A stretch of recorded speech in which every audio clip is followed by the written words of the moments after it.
What's happening, y'all? The Misbelief Radio Show is live. You guys, anybody watching this, share this video, tap the screen, hit the like, the love, the laugh, the hate, whatever button you want to tap it, because we're going live in 4 minutes. So I just want to say that beautiful Brian, while he is beautiful, he is a fence straddler. He's a fence straddler. And then that actor guy, Bats, where he at? Though he is a very talented actor and a cool-ass dude, he is a detractor. I don't even know what I'm detracted. He detracted. Okay. I need more information. The homie, Mr. Kevin Caldwell. Hey. He's an enthusiast. And an activist. And an activist and an educator. He's going to educate us about Common Sense NOLA. Stay tuned. You want to hear about it.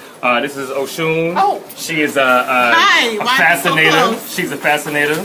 That's what you call this thing on her head. It's called a fascinator. This is Joseph Pons, Alpha Joe. We didn't even know he was going to be here tonight, but he is he's mission essential. Yep, I'm giving everybody titles. So me and Brian just get the fuck up. Yep, y'all get fucked up. Well, she's a fascinator. She a fascinator. And that's a cool title. Is it? This hat is called a fascinator. That's what the hat is called. It's fastened on your head. And over here we got in the booth, DJ Mastermind. Hello, what's up, Internet? He's an entrepreneur. Yes. Check out Y.A.D.I.G brand. It's a nice brand. Check it out. Go to my main Facebook page, Kevin M. McCoy, and you will catch my brand. I think you would like it. You would definitely like it. You would definitely like it. Then we got you fresh off the porch, you young, you DJ Black Flamingo. He's a solid ass intern, man. And you know what? I'm gonna go ahead and say it. He's a part of the Misbelief team. He's with me a good. I made it. He part of the team, man. He with me like 4 nights out the week. Solid ass dude. In the meantime, Joe, what you doing? Camera? Oh man, we got our original cameraman back. He's back, Mr. Mission Essential. Oh, thank you so much, man. If he ain't the man, I don't know who is. Take it from us. What you got to get? You eating Star Crunchers? Sure. It's gonna be a good episode. You know what I mean? So we gonna be that man, Stu. Pass it wine. Help the support community. He gonna Pass it do it without our support. You know what I mean? Because you better say DJ Black for what he's doing. Pass it wine. Pass it wine. Pass it wine. There you go. Not where you at, where you want to be in life. It's a perfect opportunity. I just got him to say pass it wine. They say pass it wine, huh? Yeah. Malik, can you hear me? You can hear me right now? Okay, well, ask dude, because he be listening to what. We got 30 seconds already. Mark is a detractor. I don't even know what makes me a detractor. Yes! I have my own mic today. Because he was going to pick a side, but then you walked in. Semi-original squad. Hey! Joe, the microphone is on that side. All right. Oh, yeah, got it. Be sure not to cover it. Well, Aunt Viv gave you can't. Be sure not to cover it. Real talk for real time. Ha. He tricked me. Make sure y'all share this video. I'm gonna share. Who bag of Cheewies is this? That's my Cheewies. Yes, you know I get that shit up for the lint.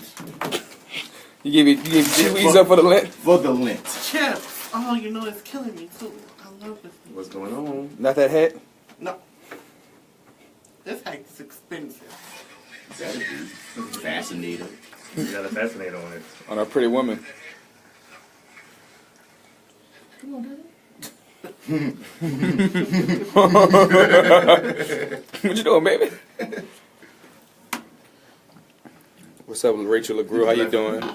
What up, beautiful Brian? What's up? Look at that smile. Like Kyle Barker, but a little bit lighter. What is this? What is this? What is this? And guess what? Why sound funny?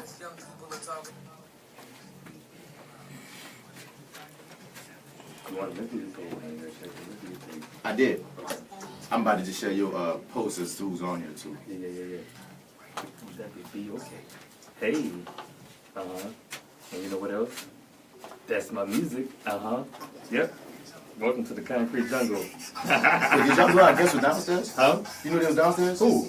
Two of the cast members. No. Hey, you guys, what's up? What's happening? Welcome to the MisBelief Radio Show. You're listening live on WBOK 1230 AM. Or You're listening on www.wbok1230am.com. Or You're listening on the WBOK app, available on Android and Apple. You're watching us on Facebook Live on the MisBelief page. That's TheMisBelief, TheMisBelief. You listen to the MisBelief podcast, available at themisbelief.podbean.com, also available on iTunes, just like the app is. By the way, I'm DC Paul, the millennial Arsenio with no material on Vimeo, slim waist, baby face, deep voice, and the #1 choice for hosting, comedy, MCing, and a bunch of things here in New Orleans. And as always, I like to surround myself with the colorful cast of creative cool kids. Who's this? My favorite person to my right side. Hi everyone, it's me, the one and only Oshun. Oshun. I'm an Aries with a Gemini rising and a Scorpio moon. Ooh. And it is precisely birthday countdown time. All right. Dun, dun, dun, How dun. many days? Oh, it's plenty. It's Plenty? more than 10. Okay. That's okay, you're right. Then it's not countdown time. 10 is countdown time, ain't it? No, but I should give you guys my list of birthday things, but not right now. I'll have it for you later. Okay, we'll take it later on. And then who's my favorite person to my left side? coming with the rawness of Lawrence and the swagger king. It's the only Martin you need for the 2018. It's that actor guy Martin Bats Bradford. You can find me on all your social media platforms at Mr. Bats. Spell it Mr. out if you want to get it right. Don't get none on you as usual. Bib life. Tagline's on 10, ain't it? All day. You hear me? Beautiful, beautiful, man. And who that is in the booth? You already know this your boy Mastermind, spitter of records, slayer of Cool Slayer! and founder of that brand you did. Make sure you check that out. You dig? You dig? And who's my other favorite person who just showed up right behind you? So yo, this is that dude. I get to it. I freeze moments. Those photography, no little stories. I see you with the fresh haircut With that and part. fresh- You got the fresh part on it. Ooh, it's shining. What, you with somebody wedding today? What happened? Boy, you look like my reverend, my Who deacon. died, you know? You a deacon leaking for the rest of the day. You looking like a deacon, but I bet you won't be at Blazing Worship tomorrow. Oh, more on that later. So, by the way, Malik, I heard some of our guests were downstairs. Did you see them downstairs? Would you mind escorting them upstairs for us, please? Thank So I you. appreciate that, man, because we have an amazing show for y'all this week. Amazing. I'm so excited about it. So we have Kevin Caldwell from Common Sense NOLA. Common Sense NOLA is a New Orleans-based organization that's working towards establishing a cannabis marketplace in Louisiana, but mainly here in New Orleans.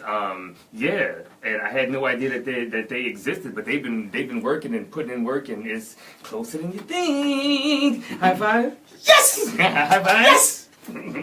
High five to the Facebook Live. You Oh, heard me, y'all dang. feel me. But before him, we have the cast of King Ester, the new series by New Orleans playwright, writer, director Dui Jarrod. Yes. The cast of Queen Ester has... It's King Esther. You gotta get it right. King Ester. King My Esther. apologies. My apologies. King Ester. The cast of King Ester has some of our favorite people in it, including ThatActorGuy Martin Bats Bradford. She's got a pretty good role in it. There's a very talented actress named Dejaye. Dejaye is amazing. Dejaye's gonna be in the building. Yes. And And who else? Blacktress Janet Hubbert. Miss Yo. Janet. That's right.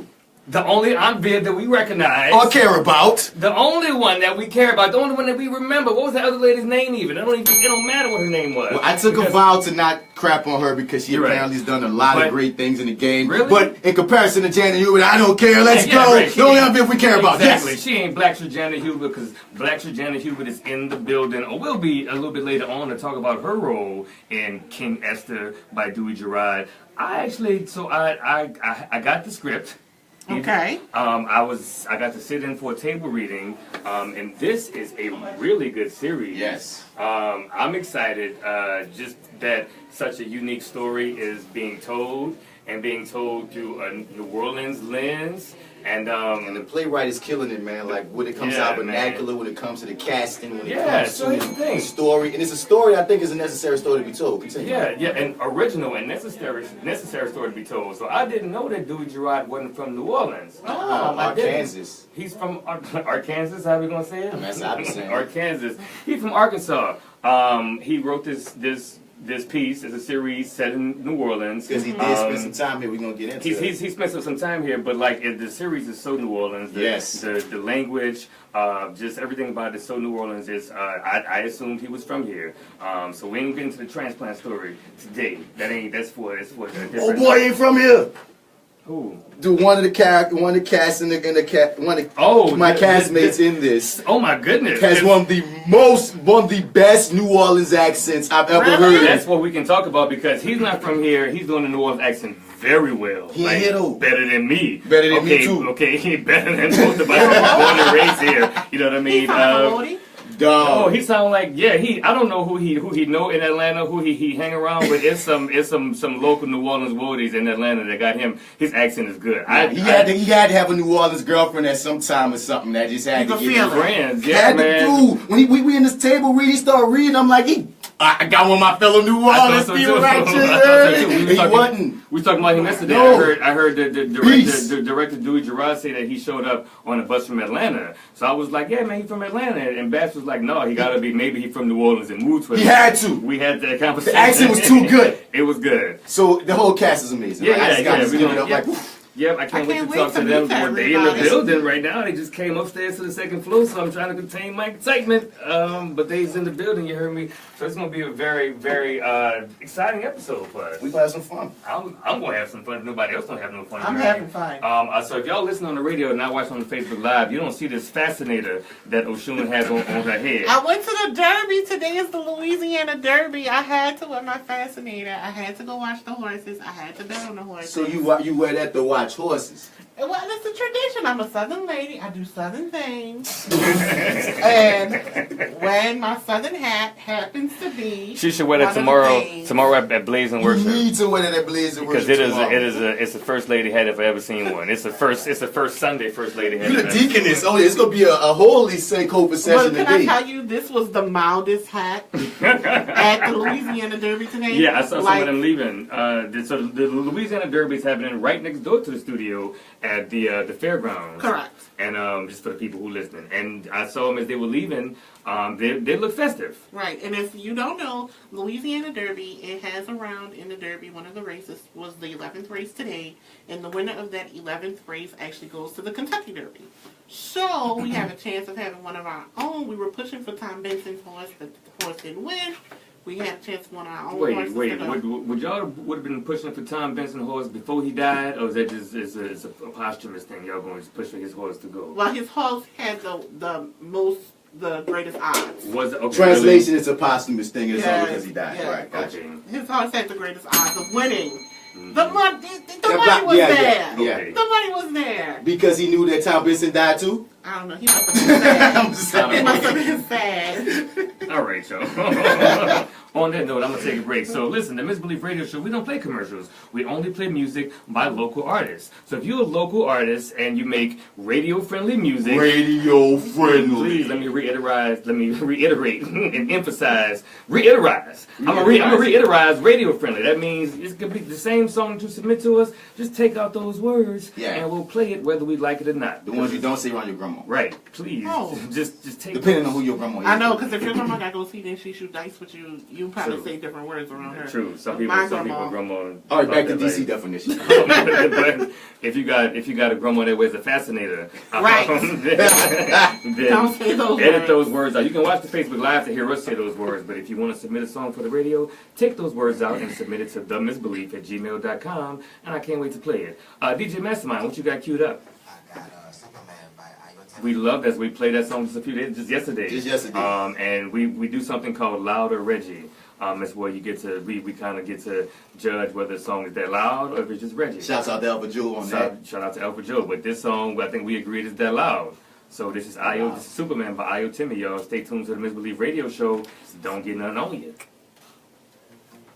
You're so creative. Yeah, man. You're so creative. So funny. So we're gonna go in the room and talk to. First of all, how we gonna? I'm gonna go over there. And Sel Siobhan, how you doing? Well, you know what? JT Lenore, what's up? I see you, John Kendall. That way you can maximize. I think you need Irvin Bills. I would like Miss Hubert right here. Dui. You want to share my mic with me? That's fine. Dui and Dejaye. Or maybe Dejaye and Miss Hubert sharing this mic. And Dui. Boy, Roland, you want to. Okay, yeah. Okay, that works. Two new actors over here. Two actors over here. Yes. Watch the hand now, baby. Just me and you, Oshun? Okay, but y'all gonna work those mics, right? Huh? Y'all gonna at least I can stay out there. Yes, I'll be vocal. Yes. Yeah. Is it okay? Stay here too, and they can she can set them up with the mic with the women. She's done it before. What's up, Malik, brother? Hey, what's going on? Yo, so I just got back from Art Madness Fest. It's beautiful out there. Take me outside. Take me outside. Oh, you gonna ask me questions because I can't hold the whole monologue for myself. Okay, what's going on, Alpha Joe? What you were talking about? You said. I don't like that nickname at all. But anyway, yes. What? It's Alpha Joe fresh out of the gumbo. I like the fresh out the gumbo part. Yeah. So what's going on? Nothing much, you know. Your shirt. Yeah, man. Your hoodie. Timmy. But no, it's going down. Art Madness Fest. Zeno Moonflowers just performed. They got an act. They got different acts all up to 10 o'clock. It's on Aretha Castle Haley. Check it out. You know what I'm saying? Bats. Bradford with we stick together brand. Yeah, exactly. Big up to Timmy Cage. Yeah, most definitely. How you doing, bro? Doing well. Man, and shouts out to my brother for giving me this Batman hat. You feel me? It was a bat. I thought of the bat. Yeah. You know what I'm saying? The bats. You know what I'm saying? Gotta give him the bats hat. You know what I'm saying? It's Batman. Let's go in the room. Let's go in the room. How you doing, brother? Hey, brother, what's your name? You want to say anything to Facebook Live? Do it, Jarrod. How you doing, brother? You look different on camera. You know what I'm saying? What's your name? Joseph Pons. How you doing, my man? Oh, man, I heard a lot about your piece, man. Thank you, man. I heard great things. Great things been in the city about you. Even though you're not from here. That's funny. No, I lived here 4 years, though. 4 years, your 4 years made a big impact, for sure. Thank you, brother. Thank For you. real. All right, we got some of the cast in this thing. I don't think you recognize me. No, tell me your name again. All right. No, I don't.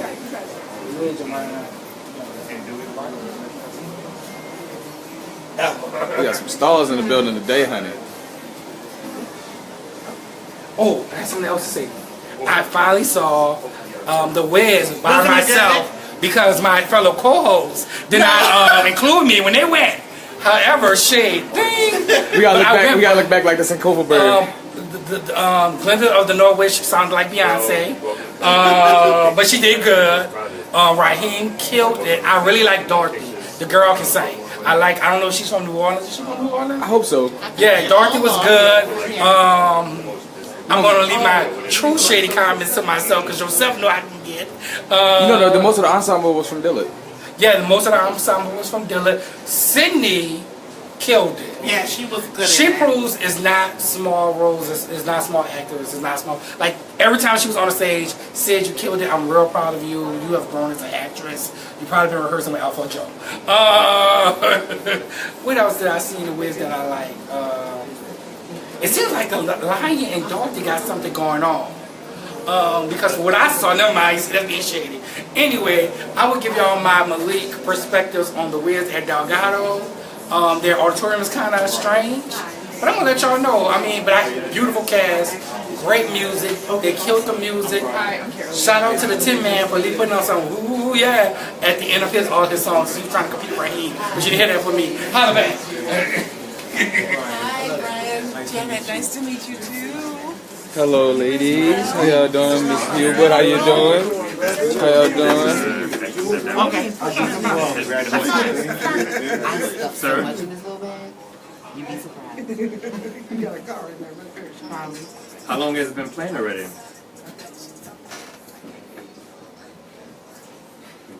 Yeah, let it go. Yeah, 4 minutes is fine. Yes. Okay, so right now we're on Facebook Live, everybody. I didn't do that one. You nasty. I didn't do that one. Yes, you did. No, I didn't. Who did this? Who Who did Supposed to this? Facebook dead, right? Do not leave your Facebook plugged in around people that you like and hate at the same time. Right. Who did that? Sometimes you gotta get ready. Just know who need to get back. Something about me pussy popping. Something about our pussy pop. I'm creative. Very creative. Isn't it? I've made my writing I paper. can't say it on the radio, but okay. I'm gonna leave it up. You've been trolling me this whole year with titty crumbs on my Facebook thing. So. Do we got any cans or what? Who was that? It'll be good for you. I don't need them. You want cans? We have another section right here. Oh, okay. Thank y'all for doing that. My pleasure, guys. Thank you for doing Oh, that. thank Oh, you. thanks for having us. What's this song? This is not Audio Timmy. Oh, like she used to. Like What you think, louder or used to. Okay. Mid. Mid.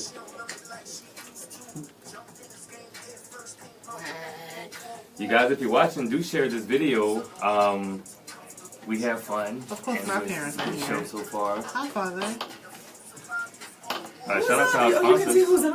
Uh-huh. Hello, Facebook. You can see. I've never done a Facebook Live. Oh wow. I've done videos, but no Facebook Live. And I Love ever. every single day. Love them all.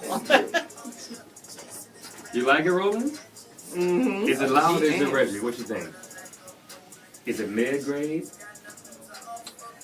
I'm waiting for something to surprise me. So it's that Reggie.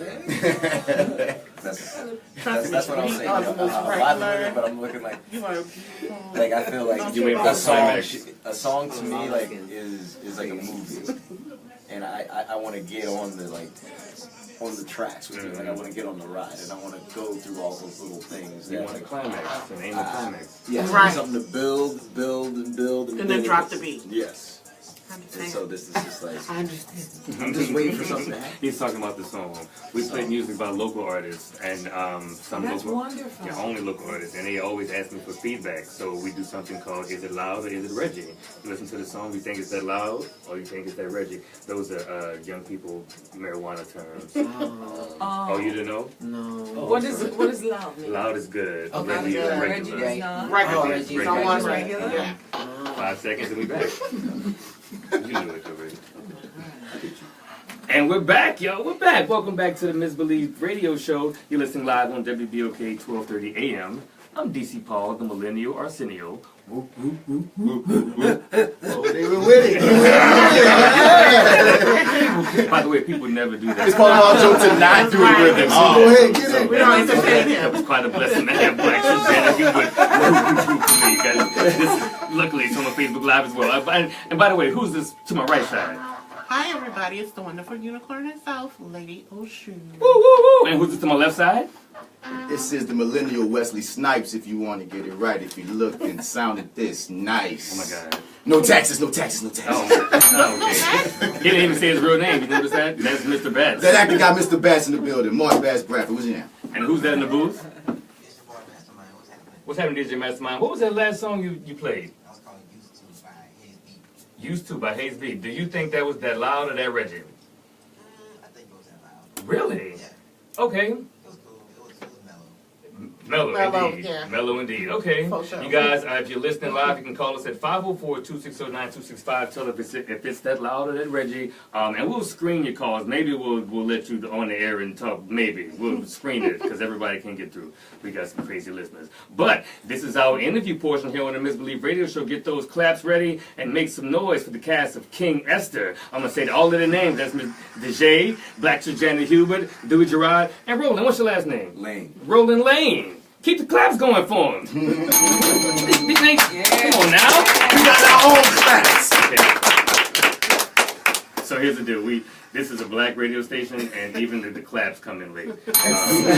Sorry, we can't get nothing on time. But how y'all doing? Thank y'all for coming. Thank you for having us. We really appreciate it. You guys have been on set all day. You had an 8-hour plus day, I heard, huh? Yes, we started at 7 this morning.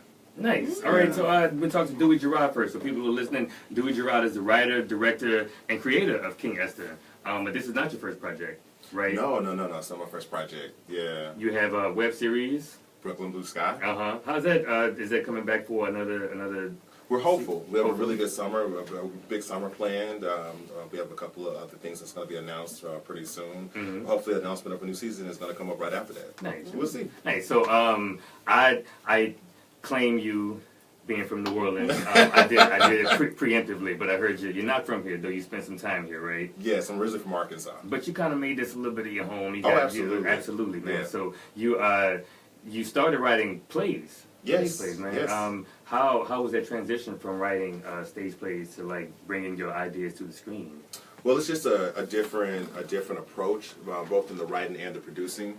The plays are easy to produce because you get to actually see your work, but films is much more difficult to produce. So it's been a tough transition, but financial transition has been the thing that's been the hardest. Dope. And you mind if I repeat some of the things you said a few days ago? You can repeat whatever you want. Shoot. First of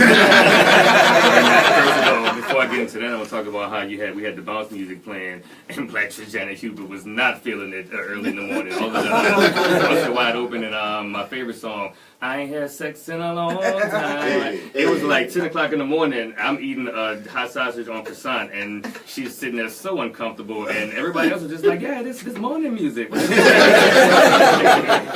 That's not exactly true. Yeah, it's just that it was so redundant. I was like, well, honey, if you ain't had sex in a long time, then go and have some. Shut up about it.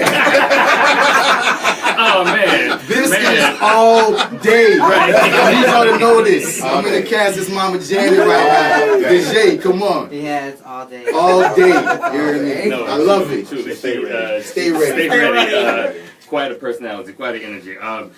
Dui, yes. You said a few days ago that you were looking for about $25,000 originally to produce this film, right? Yeah, that's what I thought it was going to cost. And it came to you in an unexpected way. Yeah, so another filmmaker, I was at ABFF this year, another filmmaker, American Black Film Festival out in Miami. And another filmmaker was sitting next to me, and she just looked like she just was so excited, and like this film festival was going to change her life. And I had been in so many, and I was like, that's not how that goes. You know? That was her first one? And so we just like, it was for her. I don't know if it was the first. Yes, it was the first one for her project. She since had like 10 or 11 since then. This beautiful soul named Caroline Robinson. Miss Caroline Robinson is in the building. Yes. I know she's tired. She's like, you got this, you got this. But yeah, like literally we connected, because that's what happens. You have to connect to your left and to your right. People think that you have to connect up or down, but you connect right to the people next to you. Didn't Issa say that? That's how it goes. That is how it goes. And she looked at my project. We just started talking about stuff. She said, what are you working on next? I said, a web series. And I let her read it. She said, how much would it be? I said, $25,000, but we can do it for 17. She said, we good to go.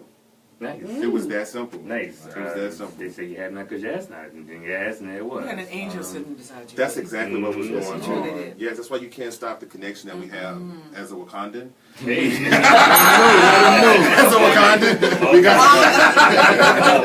got to stick together, and that's the love that exists in the industry. People don't really see it always. Speaking of love that exists in the industry, so you talked about. We're gonna get into the characters a little bit. Sure. So the main character, Esther. Yes. How did you go about finding this actress to play that character? Because it seemed like the casting process. I can't imagine what the casting process for that would be like. You know, and I noticed that you found actors and actresses who not only looks like a family, but were able to sound like they were all raised in the same household. I'm sorry, I don't want to get too much into it. Sure. How was the casting? What was the casting process like finding the family? What was the family last name, by the way? I don't think that was Papillon. Papillon. I did catch it. The Papillon. The Papillon. What was that process like, finding this group of actors and actresses to play these specific roles? Oh man, and so well. The honest truth is, it was all purpose. It really is. You know, people say that, you know, you put yourself out there to do a project and you never know how it's always going to come out. But life, art is a sliding door. All you have to do is walk up to it. And some are closed, right? That means you're not supposed to go that way. You have to go another direction. Okay. Finding Dejaye, it came from my attorney. It was just that simple. He said, you need to look at this actress. And she just so happened to be from New Orleans. She just so happened to live right around the corner from me in Brooklyn, New York. Wow. She just so happened to be available. She had just got back to New York from being in New Orleans for a few months. It was like all these things that seemed like they were happenstance, but it was all purpose. And so she came. And because I knew that she was going to be the centerpiece, I did audition more. We did push to see who we could find, and we did continue to challenge her in getting the role because we knew it was a very difficult role to carry forth. And she met every challenge that was presented to her, and excellence was on the menu every single time. I heard so we that. had no choice. It's like we didn't cast her; she cast herself, and that kind of continued to happen throughout everything. I had seen Martin before. I thought he was a wonderful actor. I've worked with men before. She's incredible. You know, no, he good. You got hit Don't play with me. I be hating sometimes. I love him. Go ahead. But the one that was surprisingly easy was us getting Janet Hubbert. Yeah, I heard that you tell a story before too. And not only does she look just like she could be, Absolutely. both of them, all three of their mothers, Lindsay, Dejaye, and Martin. Yeah. Big up to Lindsay. I love her. Yeah, she's wonderful. She's wonderful. But yeah, so Miss Hubert, what made you? Why was it so easy for Dui to be able to book you in this role? Well, let me just I had heard from Dui a couple of years ago, right? A couple of years ago about a play. I wasn't able to do it. I read it, I liked it, but I wasn't able to do it. But I really felt like we have to give back to these young artists. And I am at the point in life where I pick and choose what I want to do. True. If I don't want to do it, I'm not doing it. If it's not right, I'm not doing it. I loved the challenge of this character. I loved his writing. I said, this is a really interesting character. Indeed. And the piece and the subject matter and the whole, subject matter of, is in the forefront today. And so it's up to us as older actors out here to start opening the doors and helping these young people see their vision through. And so I do a lot of things with young people and young writers and young black, artists and performers. I do more with them than I do with Hollywood. I'm gonna get into that a little Well, later. Phonywood. Wait. You mentioned the subject matter, and Dejaye, you take on a big part of the subject matter. Talk about that for people who are unfamiliar with the character of Esther. How much is she just like you, and how much of that was a stretch for you to have to become Esther? Well, her life kind of parallels mine. Does it? We have a lot of similarities with emotional struggles and professional struggles as well. So can you give a little bit about the character to people who are familiar with Esther? Yes, she is a black trans woman in New Orleans. She beautiful. is a beautiful black trans Stunningly woman. beautiful. And she's on a mission to become this huge actress, and she's struggling to find her way with her family and with relationships with men and the industry, and she's just trying to be seen and be heard. And with that, that's not a very common story that's been told, though you say it parallels your life, which I feel like that is a common story of trans people. And so, was it very much like your life, or what's different? Like how is Esther and Dejaye? Where does the cord get snipped? I'm sorry. I never set out to be an actress. It kind of just happened. Really? Like he said, through his lawyer, he was just like, do this, and I was like, okay, I'll give it a try. But we're both artists. We're both trans, and we both had issues with men in our family. I was gonna say that the love story in this, so beautiful, so beautiful. I don't want to talk too much more about it because I'd rather people wait to see it. But your performance, even at a table reading, was moving, and I can just imagine what those scenes would be like. But you and what's the actor's name? L.J. Scott. L.J. Scott, and he's not from New Orleans. No, he's not, man. It's unbelievable. He lying to somebody. Man, Roland, tell us about this, man. Yeah. Roland, the one who told me he's playing Elroy in the series, and he the one who told me about this non-New Orleanian sounding New Orleanian. Yeah, like Roland, where you from? Originally from Philadelphia. Grew up in Jersey and now been living in Brooklyn for the last 8 years. Okay. And you play a character from New Orleans, right? No. My character is the only character that's not from New Orleans. He's from New York, and he's a journalist. Oh, yeah, the journalist. And my connection to the family is I have a relationship on the side with a character. Someone. With a character. A character.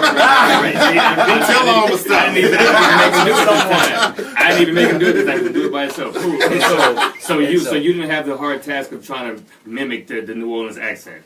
Good. Well, yeah, yes, and that's one of the things that I was mentioning today. Even being down here for only a short while, it's like I'm starting to pick up like certain little things that are very similar to a Brooklyn accent. It's very, very strange, where it's just one of those things where instead of saying like "you heard me," it's like "you heard me." Like it's just like it like drops right in, and then like. Today, everybody's saying stuff, and I'm like, yes, indeed. Janet got the baby, too. Yeah, I was talking about that. Would you mind saying? Baby.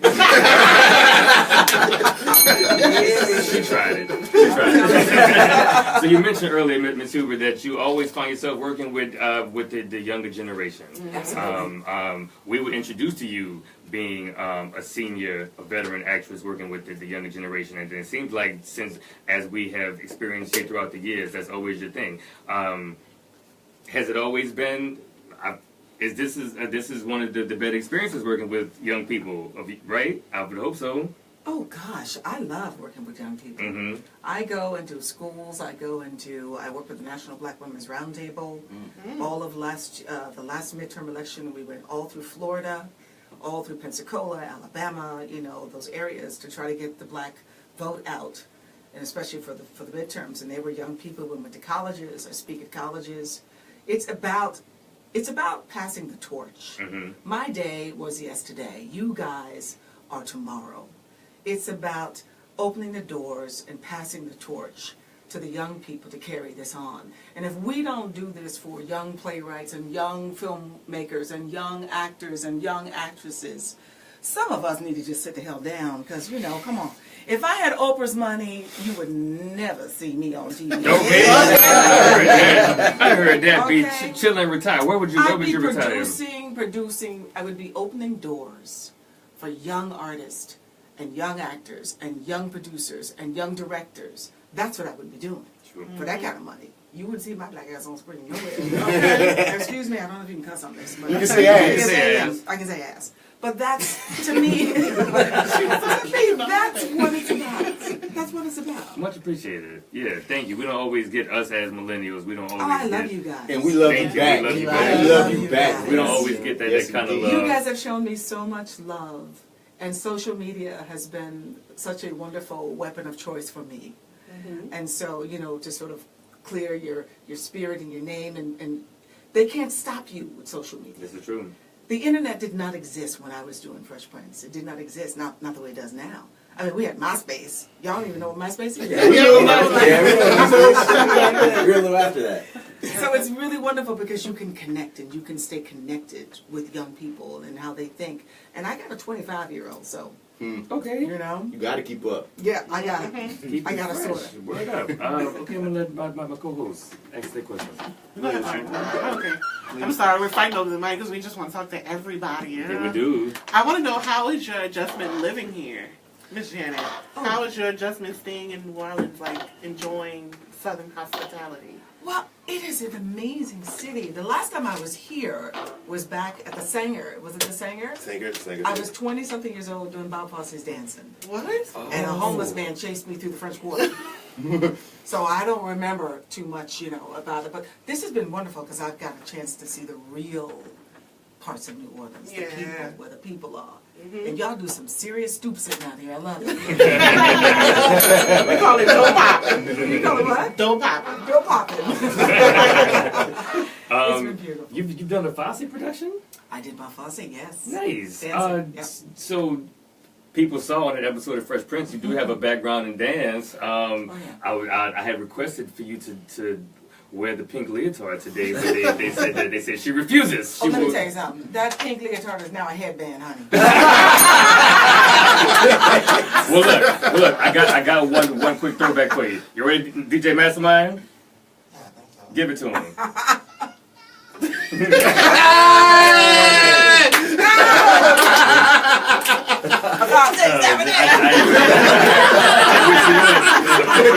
couple nights ago, when I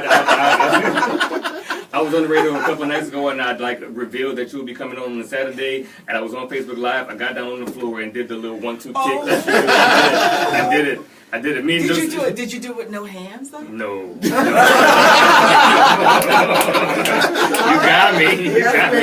I was 36 at the time. Ooh, you look. No, man. All right. Take it over before I say something inappropriate to Black agenda. I want to throw this one to Dewey, man. I really feel like the activism in our art is, telling the stories of those that get ignored, that get purposefully ignored. And I want to know, like, what was your process in getting into telling this story that's not necessarily yours, but in a way it's all of ours, because, as they say, as black people, we need to hold each other down. We need to love all of us. And a lot of times that gets messed up. That gets fuzzy for a lot of us. So how did you go on taking on this topic? It's interesting, man. It started off as a play, The Inevitable Sadness of All Things Good. And that's a long title. It is a long title, but it's really good when you it makes sense when you see it. You'll get it. You'll totally get it. But I had wrote a character within it, and in the first draft, I wrote Esther, which was the transgender sister in the production. And when I was doing readings of it in New York, people would always tell me they loved Esther so much, but I did not get it right. And I didn't understand why I didn't get it right until I began to do research. Because what I did was I ignorantly just assumed that because I had a heart towards humanity that I didn't have certain biases. So I had to start facing those biases and really, in order to tell someone's story, because people think that you can't. And I've already been challenged on that by some members of the LGBT community about a cisgender man making a trans story. But I think if you tell a story that's geared towards humanity and your heart is to get it right, you will. And I did as much research as I could possibly do. I interviewed as many people as I possibly could, and I let so many trans women and LGBT people read the script in advance. Right. So if there were issues in the script, I had so many firewalls of support and love and guidance, and it wasn't all good. I mean, there have been again, me uncovering my own biases when it comes to sexuality, me uncovering my own biases as it comes to being trans. And, hurt people hurt people. Right. So our community, I feel, is at fault for what we've done to the LGBT and trans community. So I wanted to take some power back to say, we're sorry, by showing your story in a way that was sensitive and beautiful and fully engaged. It's not to say that she doesn't have issues. It's not to say that she is not flawed, but it is to say that she is just like the rest of us. She has hopes, she has dreams, she has desires, but she also has pain and rage, and we want to explore all of that in the context of the story. So that was my approach, and it is my hope over the next 5 days of shooting that I'm able to truly complete the journey. That is, not just tell it in the scripted phase, but also tell the full breadth of it, both in picture and sound. And so hopefully it's a successful project in the end. Yeah. I'm glad that we're getting a chance to tell that kind of story. You feel what I'm saying? Indeed. You have 6 episodes written already? No, so 7 episodes 7. already written. So it's a 7-episode series. It's a day for every day leading up to Katrina. Oh, that is only 7. It's Okay, just nice. those And do you have, or would you like to tell the story beyond those 7 days, those 7 episodes? Well, so when I first started in my career, a cause of frustration and angst was the fact that I always had a plan for everything afterwards. And some stories are just meant to be told the way that they are. So I no longer write for the potential of the future. I write for what has to stay right now, and I do in the fullness of it. If another opportunity came forth, I would explore it, but the story that I'm telling is these 7 days. This one story, I'm going to give it my all, and if something else comes from it, then that's a blessing, and if not, I understand, and I can move forward. And what platform will this series be on? I never heard that. The platform. So we haven't received a platform as of yet. which is a good thing, because again, wherever that sliding door opens, that's where we'll go. You know, and hopefully the home that we have will support it and give it the power and the promotion that it so desperately deserves. Because if it's not promoted and no one knows about it, then it can't live beyond. So that's the hope, be able to get that true connection. I look forward to it being viewable, visible. Yes, our Sphinx Historian has a question. What you got? So I want to ask you, y'all not working tomorrow. Are y'all going to see them Indians? That's what I want to know. What? See, oh, yeah. Come on, Malik. What are you doing, bruh? These people time. You didn't say 7 days. Not gonna be spent with the Indians. Yeah, we're gonna try to though, actually, because they're so beautiful. They're so beautiful, and they're such an anchor to the society here in New Orleans. We wanted to at least capture some footage. So okay, yeah. Okay, there you go. It'd be good for some B-roll. Yeah. That was shade, bro. That was shade. I'm just saying, y'all gonna be. I feel like this project is gonna take y'all's time. You know, like today y'all shot for at least 8 hours. At least 8 hours, right? And thank y'all by the way. Thank you by the way for coming here from that. Thank you so much. You had another one, Oshun? I have a few. You know, right? Sure. Let me say something. Okay. Well, I know working in film production, TV. Is there anything that you haven't tackled yet that you want to do, or any project that you have your eye on that you haven't developed yet? Or is there any story that you would like to be told that you haven't actually touched on? To everybody? Everyone. It's an open question. Oh, yeah, definitely. I'm looking forward to, and hopefully I'll get an opportunity to do Black Panther Part 2. Speaking. Take that static shock, man. No, I have so many stories. I really want to stage this play, believe it or not. Well, after I do a film, I always want to go to theater. So hopefully I get to tell the inevitable sadness. I really like it. After you do a movie, you want to go back to stage? It depends on the play. Like certain stories, like with me with theater, like, because, you know, before I even got my agent, that's all I did. Theater for a solid year. It was just nothing but theater. Then I got my agent, and then for the whole first year, I didn't book nothing. So then it was more theater. So it's almost like what he's saying. You always got that pull back to it, because what else I'm going to do with my time if I ain't shooting? I'm going to be on stage. Now, that drive my agents crazy sometimes, but it's part of the, you know, the art, actors act. All right, I'm sorry. Back to Oshun's question. Go back to it. Don't ask me nothing like that. I'm sorry. Yeah, right. I forgot. But check to the Fly with Baz podcast at flywithbaz.podbean.com to get some more of his perspective. As DC tell me, shut up. That's right. I want to do children's stories. I want to do stories. I actually been writing. I've actually written a couple of pilots. I've written a couple of scripts and a children's series called JG and BC Kids, which I want to fully animate for the first time for, you know, black children, with music and song and something beyond. It's about bringing street smart kids and book smart kids together. It's an equation equals life smart kids. Oh, I love this. I love it. So that's my dream. Life smart kids. Mm-hmm. It's all about an equation. I like that. Dejaye, you have a project, a story you want to tell? I'm telling you right now. This is it? This is it. Yeah, this is a good one. Yeah. This is it. This is if I do nothing else in film and tell whatever, this is it. I think this one will take you there. I think so. Roland? This is a project that's coming up that is going to be performed or produced at this theater, and it deals with police brutality, and the year that it takes place in. It takes place like 2 months after Michael Brown. And so from that standpoint, it's like we're dealing with that, and then also in the neighborhood that the play takes place in, one of the friends of everyone in the neighborhood who's going to be a D1 football player. He's going to be taking all of his girlfriend, his child out of the hood, and he comes back from school to visit, and he's just running to a convenience store, and because he's just running, he's gunned down. And so that project, I got to read for it a couple of months ago, and I'm really looking forward to that. That's coming in the fall, and I can't wait to just audition for it. I just want an opportunity. Sounds too much like real life. Yeah, it sounds too much like yesterday. So you want to tell that story again? Well, so much of kind of what we touched, what you mentioned before about like activism, and I really feel like even with acting, it's like it's something that whatever it is, people sometimes absorb it in different ways, and sometimes they can't absorb it through the news. It's not through marches. It's not through any kind of campaigns, like sometimes it's just the story. And that story awakens and it gives people their own epiphanies on their own. And sometimes that's the strongest thing that holds. Instead of somebody telling you, it's like you come to it on your own. And sometimes the stories do that. And that's what I'm looking forward to working on, or having the opportunity to get to work. You better speak it. Speak it. It's yours if you that. want it. Mastermind, you have a question for the cast before we let them retire? Have y'all had a chance to try food down here?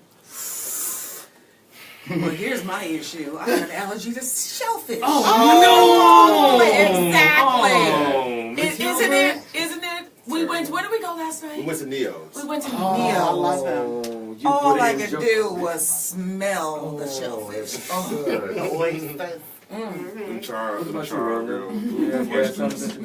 So, I've had a couple of different po' boys. For my first day here. What kind I had of like seafood? so I had a roast beef one. I had a chicken one. I had a catfish one. It was red. And it's always in like these hole in the wall spots. That's like what everybody's been recommending. Like, don't go into like find a hole in the wall spot. Exactly Go there and eat it. I have yet to have any crawfish. That needs to happen. That's all I've been told. Do it again. And then get him some crawfish, man. He's got here yesterday. But and then there's also obviously I'm a big dessert guy. I've asked about some ice cream spots here in New Orleans, and I'm gonna probably hit that up sometime before I leave here. Okay. I would say Freezy Street on St. Claude. They roll it. Rolled ice They cream roll the ice into like sticks. You watch them do it right in front of. You get cereal and all kind of. On the anti-griddle. Yeah. Hold on. Can I just say I've seen some of the most beautiful people. Yes. Well, thank you. In this,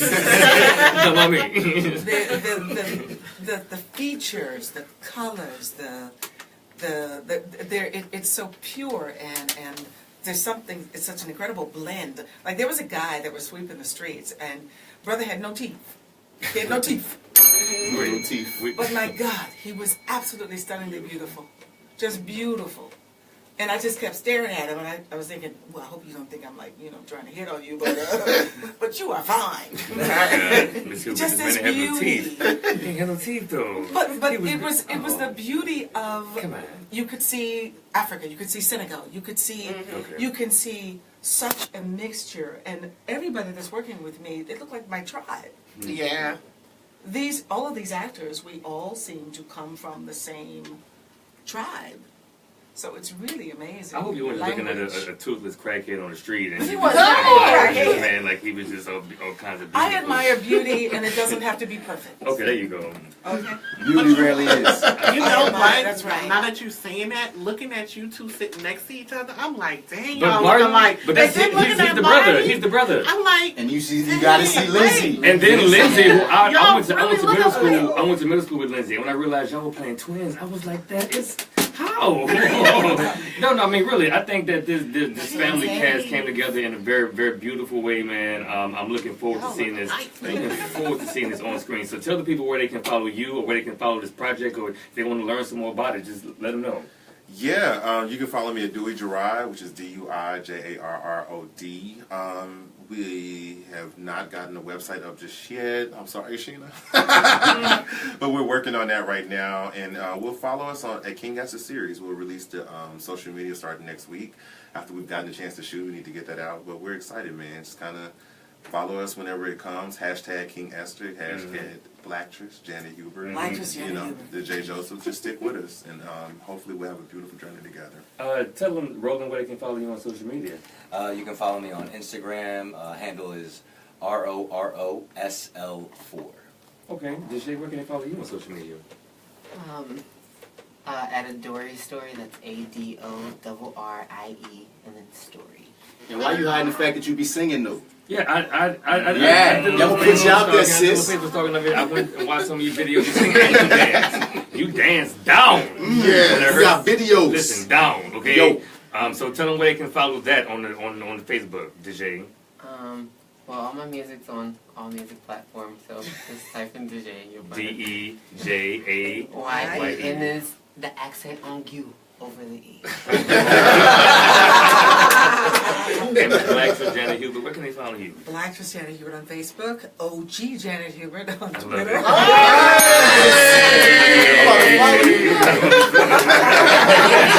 Hey, Mr. Bino, you and I have met in passing in the past, either in Montclair or Bloomfield, New Jersey. Yeah. You live down the street from my Uncle Stephen Lombard and Shelley Lombard. That's my family. Yeah. Neighbors. All right, way homie. back in like 2004. I was out there for an acting camp in the summertime, and it was like, Aunt Viv lived down the street. So listen, the real estate people sell houses on me. I think with my Uncle Steve, that was like, he let me know, listen, black is the dark skin that Viv. He didn't give you a percentage, Mama Jane. Come on, bruh. Next door for those houses is like a whole like buku space in between. So let's not act like I could come knocking asking for some eggs. No, I had to take a hike to get there. But oh no, I don't live in the mansion. I don't live in the mansion. I live in a very comfortable little neighborhood. True that. Very diverse. All right. Love it. Well, Love it. I want to thank y'all so much for coming. You. I know y'all had a long day, and I'm sure y'all have an early day in the morning. I'm just looking forward to seeing this. I'm a fanboy already. I appreciate y'all sincerely. All of y'all We for coming appreciate in. you for having us. Yeah. Thank you for having us. Thank you. Yes. Anytime you won't come back, you got an open invitation to my little AM radio show. Thank y'all so much, man. DJ Mastermind, you got a song queued up? Yeah, I got a song queued. What you got? I got Mary Jane Love by our friend. Oh, this is perfect. This is perfect because when we Shout come out. back from this break, we're going to be talking to Kevin Caldwell from Common Sense NOLA about Blazing Worship in the morning. Y'all going to be able to come to Blazing Worship. But it's a gospel brunch for a very specific crowd. Yes.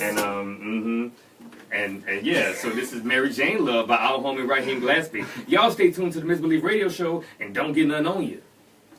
Thank you. Thank y'all. Thank y'all, man. Gosh, I'm so grateful. Oh, grateful indeed. Thanks for You coming. know I'm tomorrow, right? I'm back Monday. I'll see you Thank Monday. you so much. Oh, you're so beautiful.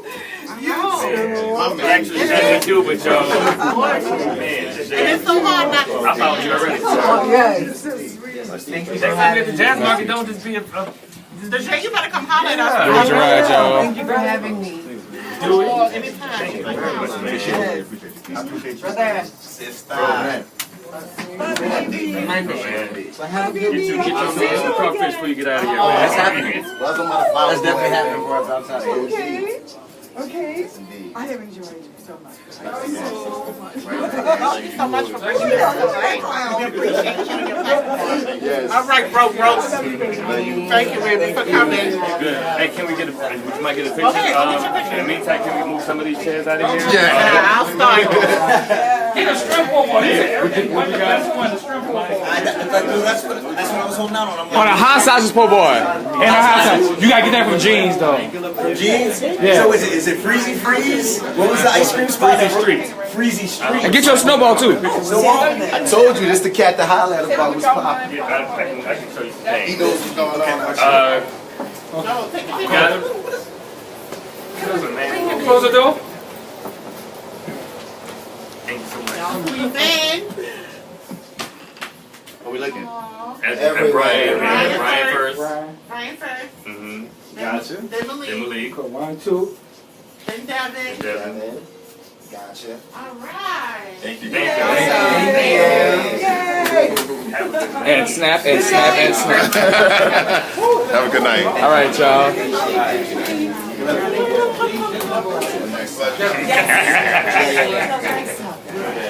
Beautiful, man. And it was a good interview. Yep. I have the worst sense of directions. take care. Yeah, I think that's the only one right there. The bathroom is One down the hall. that's the plug right there, y'all. Now this is the story. Don't you do it. Don't you do it. Watch yourself. We might be a big deal out here. You heard me? You dig? Might be. You dig? Is it, we have to go to the side?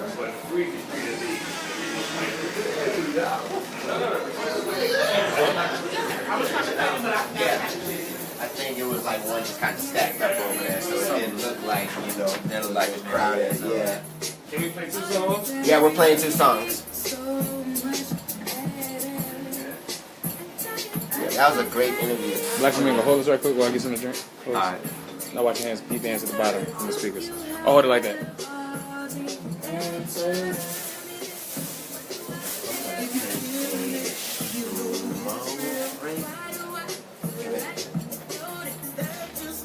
How many grams of sugar is that? Like 300?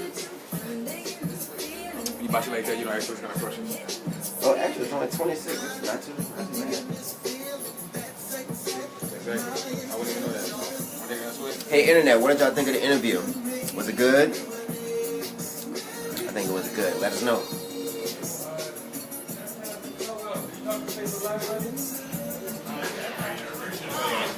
So look, the microphone is on this side. Yep. I'm going to the balcony because Mary Jane Love by Raheem Gillespie's playing, and I gotta go take a break. Alright, go on that with the right quick. Alright, right there. You hold it like this, you hold it like this too. Alright. No, I did not. We have a lot of help from national organizations. I'm the lobbyist for Drug Policy Alliance here in Louisiana. This is my first year doing Excuse that. me, sugar. And we've gotten help previously from Marijuana Policy Project. So a lot of the kind of bones of some of those bills came from them. What would you say is like the biggest obstacle, the hardest thing to make that? The Louisiana Sheriff's Association, the District Attorneys Association, who have a vested interest in mass incarceration. I already did my interview. I need some water. They're making money off of mass incarceration. Yeah.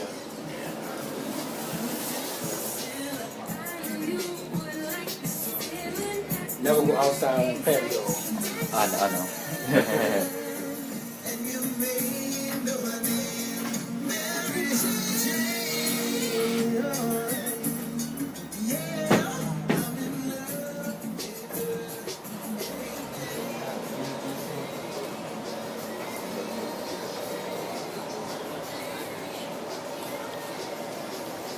All right, that's about my y'all are paying me.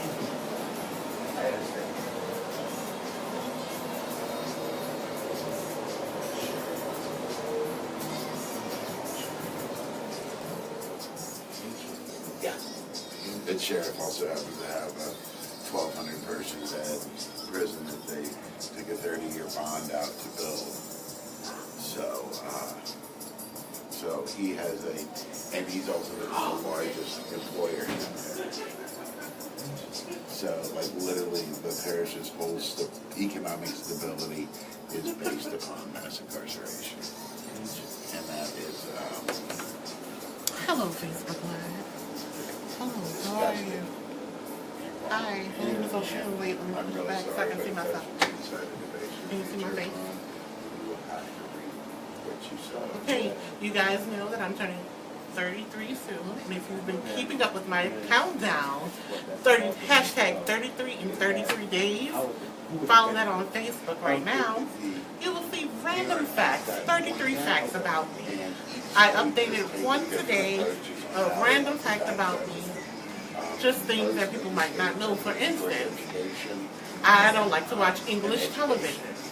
I prefer to watch things in a foreign language with subtitles. That's my preference.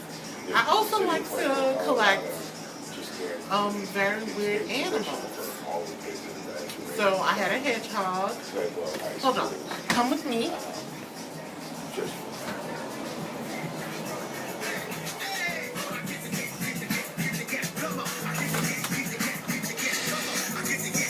Everything okay?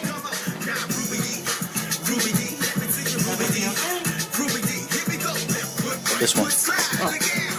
Everything okay? Hello? Everything okay? Stand up. How are you?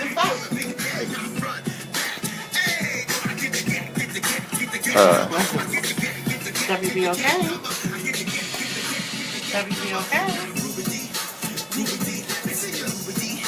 Everything working with you guys? I'm trying to answer your call. Oh yeah,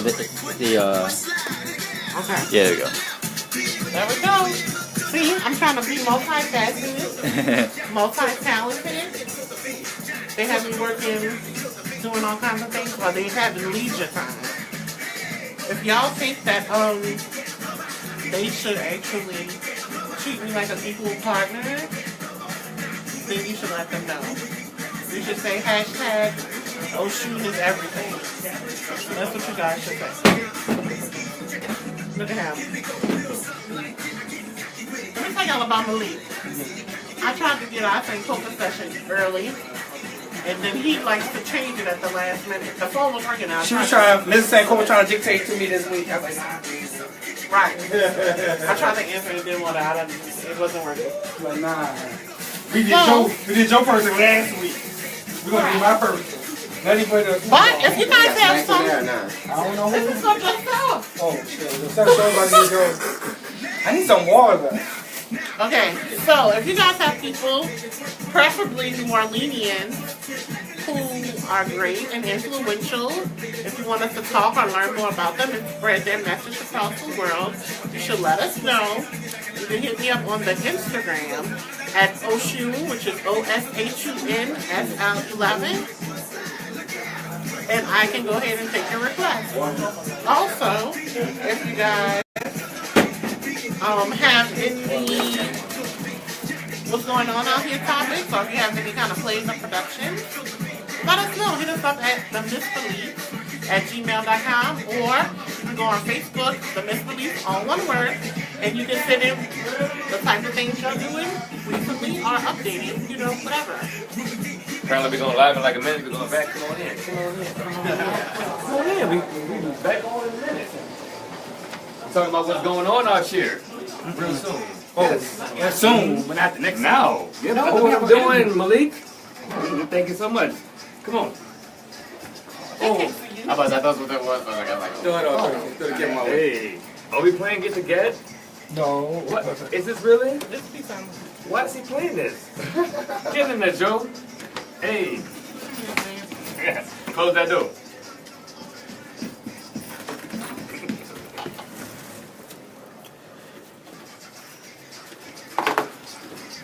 Did he just stick his church finger up? Yeah. That's because of you, Oshun. And you are rock. Oh. Hey. I've been in my Louis before, I tell you the truth. And we're back. We're coming back. We're back, y'all. We're back. What's happening? Welcome back to the MisBelief Radio Show. You're listening live on WBOK 1230 AM. I'm DC Paul, the Millennial Arsenio. Rough. Jan's not here. Bark.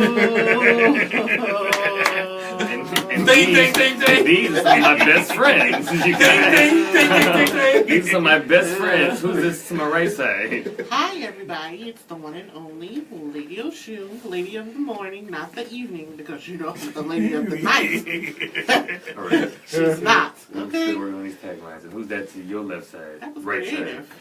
So this is Malik, the guy that give tours and snap photos. Come check me out. No Nula Tours. Word up. And who's this to my left side? This is that actor guy, Mr. Bats. Martin. Why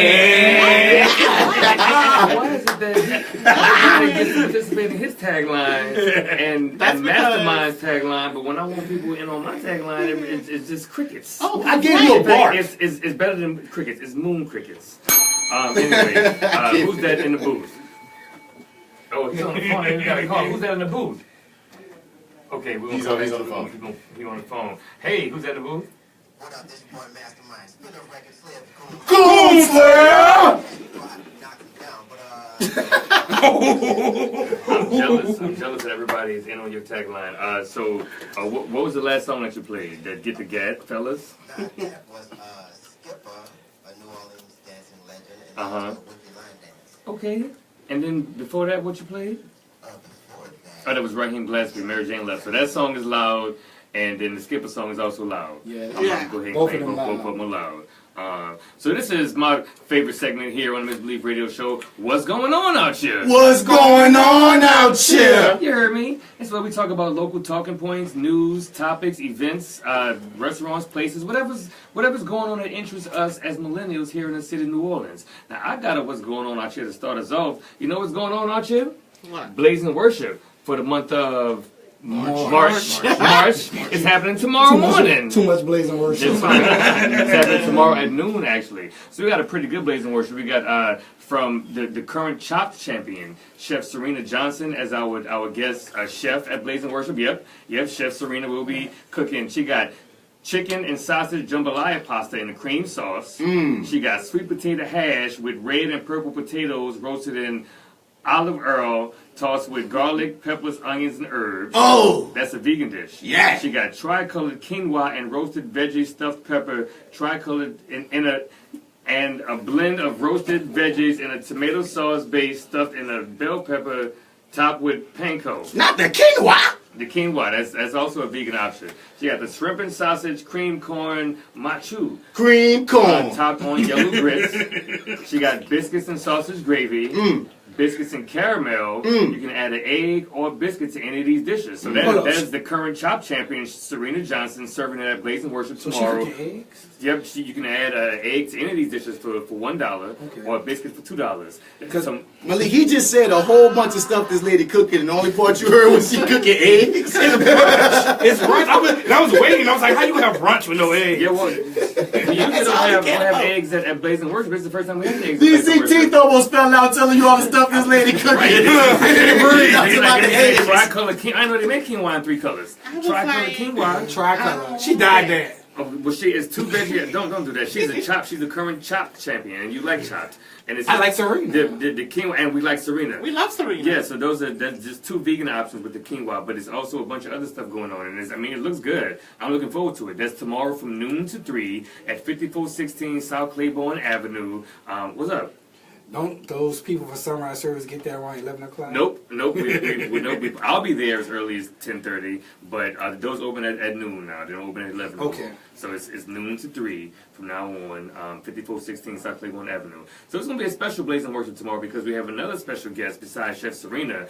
Kevin Caldwell from Common Sense NOLA will be setting up and telling Blazing Worship, the audience, the congregation, if you will, about Common Sense NOLA, which is an organization, a New Orleans-based organization working to establish a cannabis marketplace in the state, but specifically here in the city, right, Kevin? Absolutely. So tell us more about that, because let me say those.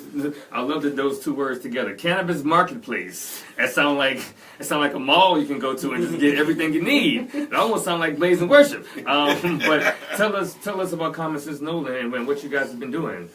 Well, we started working and recognizing the fact that we needed a more diverse economy in New Orleans, and we don't exactly see a lot of industry lining up to move into the city of New Orleans. I mean, let's face it, the city faces a lot of infrastructural issues.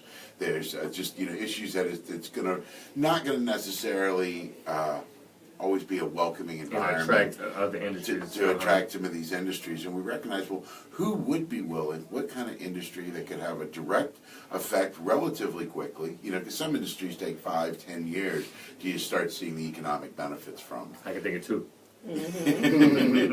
And we looked at the cannabis industry, which is the fastest growing industry in the United States, and started saying, hey, this could be a real good match for the city of New Orleans. I mean, it was our jazz musicians 115 years ago that started bringing cannabis to Middle America. We were the original. And it's funny, if you go back and listen to Louis Armstrong, he has a great song, I'm a Viper. Well, Viper was the term that was very popular in the beginning of the 20th century to talk about people that enjoyed cannabis. Oh, did not know that. And but recognizing that an industry like that if we allowed the market to really develop on its own, that you could see economic benefits coming back within the city. Within 6 months, within a year to 2 years, you could be seeing an industry where the average wage is average about $45,000 a year, which I think is the sort of this is the sort of jobs that we want here in the city. Does not take a huge infrastructural investment. I mean, yes, you know, you have to build warehouses, you know, facilities to grow and process and things like that. But those are things that can be whipped together in 4 to 6 months. And you could literally, within a year, start seeing tax revenues come in. And when you look at the numbers that Colorado, Washington, Oregon, and now some of the states in the Northeast are starting to see those benefits too. But the states are bringing in $200, $300 million a year in tax revenue. And I mean, certainly the state of Louisiana could do that. I mean, we're having a battle in Baton Rouge right now as to whether or not we can fund TOPS to send our kids to college. True. Yet the city of Pueblo, Colorado was using the money from their municipal marijuana taxes to grant basically a TOPS program to every kid who graduated a public school in Pueblo. Wow. And you know, I mean, and even if you want, you know, and once again, it would be up to the citizens, up to the politicians and citizens influencing those politicians where they would want to see that tax revenue go to. You know, would you want to go into infrastructure, for potholes, or you know, would you want it to go to education, or you know, for example, one of the things Colorado did was they wanted to make sure that the first few years money was really going to building top-notch, high-technology schools. So the money from the cannabis industry was going in. You know, they're building really beautiful schools and just creating opportunity. Okay, so what do you seek to do at Blaze and Worship tomorrow?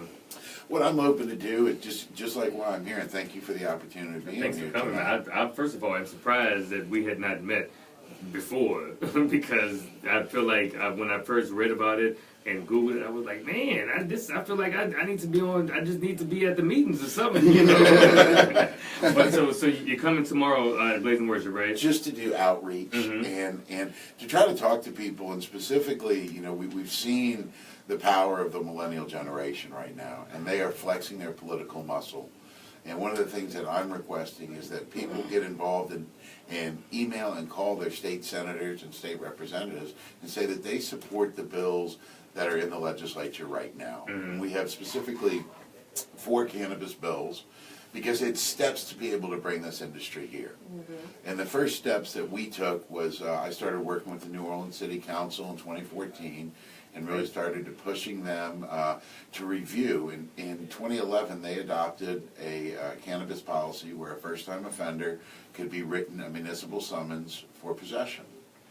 And I said, well, okay, that's great that ordinance was done, but let's look at data. Let's look at the numbers. How well was it enforced? And they went from previously, before 2011, they were averaging 6,000 arrests a year here in New Orleans for simple possession. They were able to, between 2011 and 2014, bring that number down to 2,500. In 1 year? Per year. And the way in which they were writing summonses was a real success. You're not going to hear a marijuana or cannabis activist very often give a lot of hoot-ats to their local police department. But NOPD actually really fairly implemented that ordinance. The officer had the ability to write either a municipal summons or arrest somebody under state charges. 69% of the time when the officer was dealing with an African American, they wrote him a summons. 68% of the time when they were dealing with a Caucasian, they wrote him a summons. Okay. So, I mean, hats off to the New Orleans Police Department for really successfully implementing the will of the council.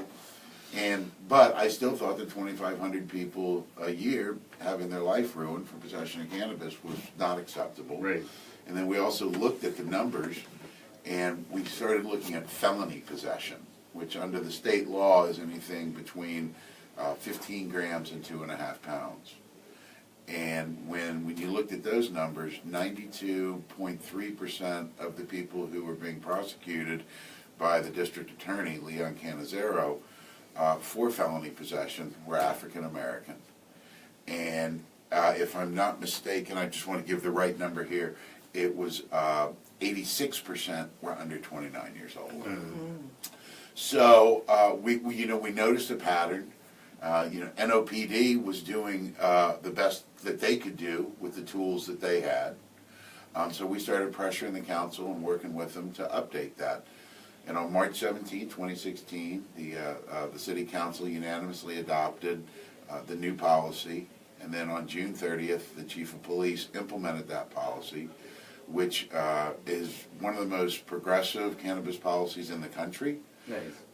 You know, once again, it covers up to 2.5 pounds, even though I would never recommend to anybody to be running around with. Have that? Right. What are you doing? What are you doing? Well, what it is I think. Blazing words rain for another month. What are you doing all right? Well, one thing that I will advocate for is medical patients who have to make their own oil. If you are trying to battle cancer, you really have to almost have a 1/2 pound to 1 pound of cannabis to make enough oil to make it worth your while. Okay. But once again, that's kind of the, you know, no other state looks at felony possession as up to 2.5 pounds. It's usually a 1/2 pound or something like that. And you can look at the way these laws have been used and how district attorneys, if you can afford a good attorney, you're not going to go to jail. But if you're relying on a public defender, you're going to jail. You're going to prison. And so there becomes just this huge social justice aspect to this. We were literally ruining 2,500 people a year's life. And once you get that marijuana conviction, you cannot get a student loan. And you can't get housing assistance. There's a lot of government programs that you simply no longer qualify for. You know, traditionally the programs that were supposed to help people help themselves. Well, we were alienating larger and larger parts of parts of the population, and then once you look at how these laws are being applied, you know, you would be blind if you said, you know, there's always, you know, you see the justice, the lady with the scales, and supposedly she's got a blindfold on. Well, she doesn't have a blindfold, you know, and it was weighed really heavily. Basically, African Americans in Louisiana are 3.6 times more likely to be arrested for cannabis than whites, even though they use cannabis in the same, you know, the same percentage roughly of the population uses it. And I mean, that's a nationwide problem. The ACLU did a great report called Black and White. And if you're ever interested, you can just go to the ACLU website. It's on page 155 is the Louisiana data. It's kind of my Bible, because I am kind of, you know, I'm a policy geek, but you need that research to back up what you're doing. Okay, so right now you need from people to contact our state representatives in order to help push. What's the next step? There are 2 bills right now that we are really getting behind. The legislative delegation from Baton Rouge has been awesome. Sadly, we have not been able to get any of our New Orleans legislators to even co-sponsor any of these bills, which we're a little bit disappointed in. Baton Rouge just decriminalized 3 weeks ago, and I was able to work with Councilman Lamont Cole up there to help get that through. Nice. And it's called HB, which would be House Bill 611. Was entered by Representative Ted James, and that would allow for it to become a civil infraction to have up to an ounce of cannabis, which I think would be fantastic. You know, NOPD even really knocked it out of the park in the last year that they've implemented our new ordinance, and we went from 2,500 arrests a year to under 20. Hats off to NOPD. You know, I mean, you know, listen, we all know that there's issues with them, but they have really stepped up. Chief Harrison, he adopted this policy, and within his policy, if you want to arrest somebody on state charges as an officer, you need to get your supervisor's approval. So, you know, I mean, literally, they took this seriously, and they moved forward with it. But at the same time, we have to look at where our families and our cousins live.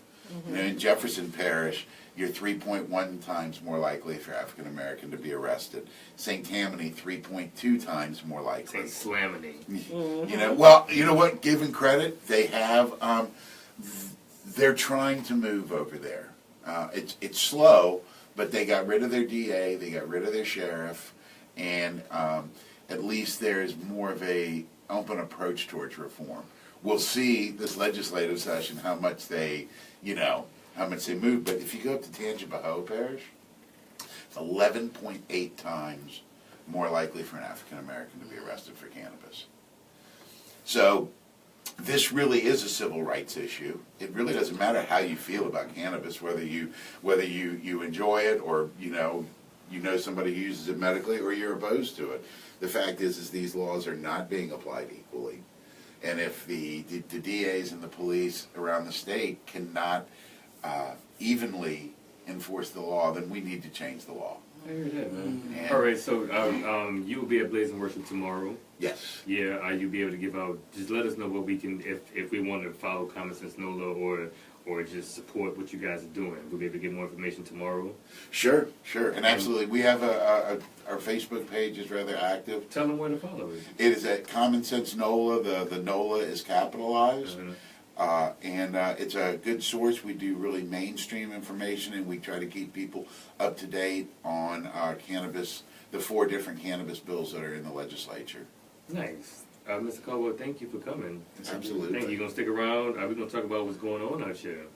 I'm going to hang out for a little bit. Okay, hang out. I think we're going to take a break. DJ Mastermind, you got a song queued up? Yes, I do. Oh, what you got? I got Hell of a Woman by Oh, we love us some Zeno Moonflower. So listen, after Blaze and Worship, at 5 o'clock tomorrow, Zeno Moonflower is shooting a video for his song All Night Long. Actually, can you play All Night Long? We have it on the playlist. He's shooting the video for All Night Long at the same spot as Blaze and Worship, and he's serving free Misbelief punch. So check him out tomorrow at 54. Actually, check out Blaze and Worship tomorrow at 5416 South Claiborne Avenue from 11 to 3. And if you want to come by after you see the Indians, same spot at 5 o'clock for Zeno Moonflower's video shoot for this song right here. This is All Night Long by Zeno Moonflower. You found it? It's in there? I don't see it right now, but maybe. Okay, all right. Well, then this is Hell of a Woman by Zeno Moonflower. Y'all stay tuned to the Misbelief Radio Show. Don't get none on you. None. Mr. Kevin, talk to the. We have how many? 8 viewers now. Got 8 viewers? All right, if you want to see a robust medical marijuana program, ask your legislator to support HB 579. Once again, though, I really want everybody to reach out to their senators and to their representatives and tell them to get behind and co-sponsor Ted James' social justice, and we need you to help participate to end this. All right, thank you, Plug. That's Plug right there, y'all. Check them out. Tell them who you are, what's your name, man, and what you represent. Common Sense NOLA. Kevin Caldwell, Common Sense NOLA. My design was done by local artist I.O. Scott. Actually, I.O. Scott said, "What's up?" Yeah. Yeah. He said we introduce. Yeah. He also did a shameless shout out for his thing. Shameless plug.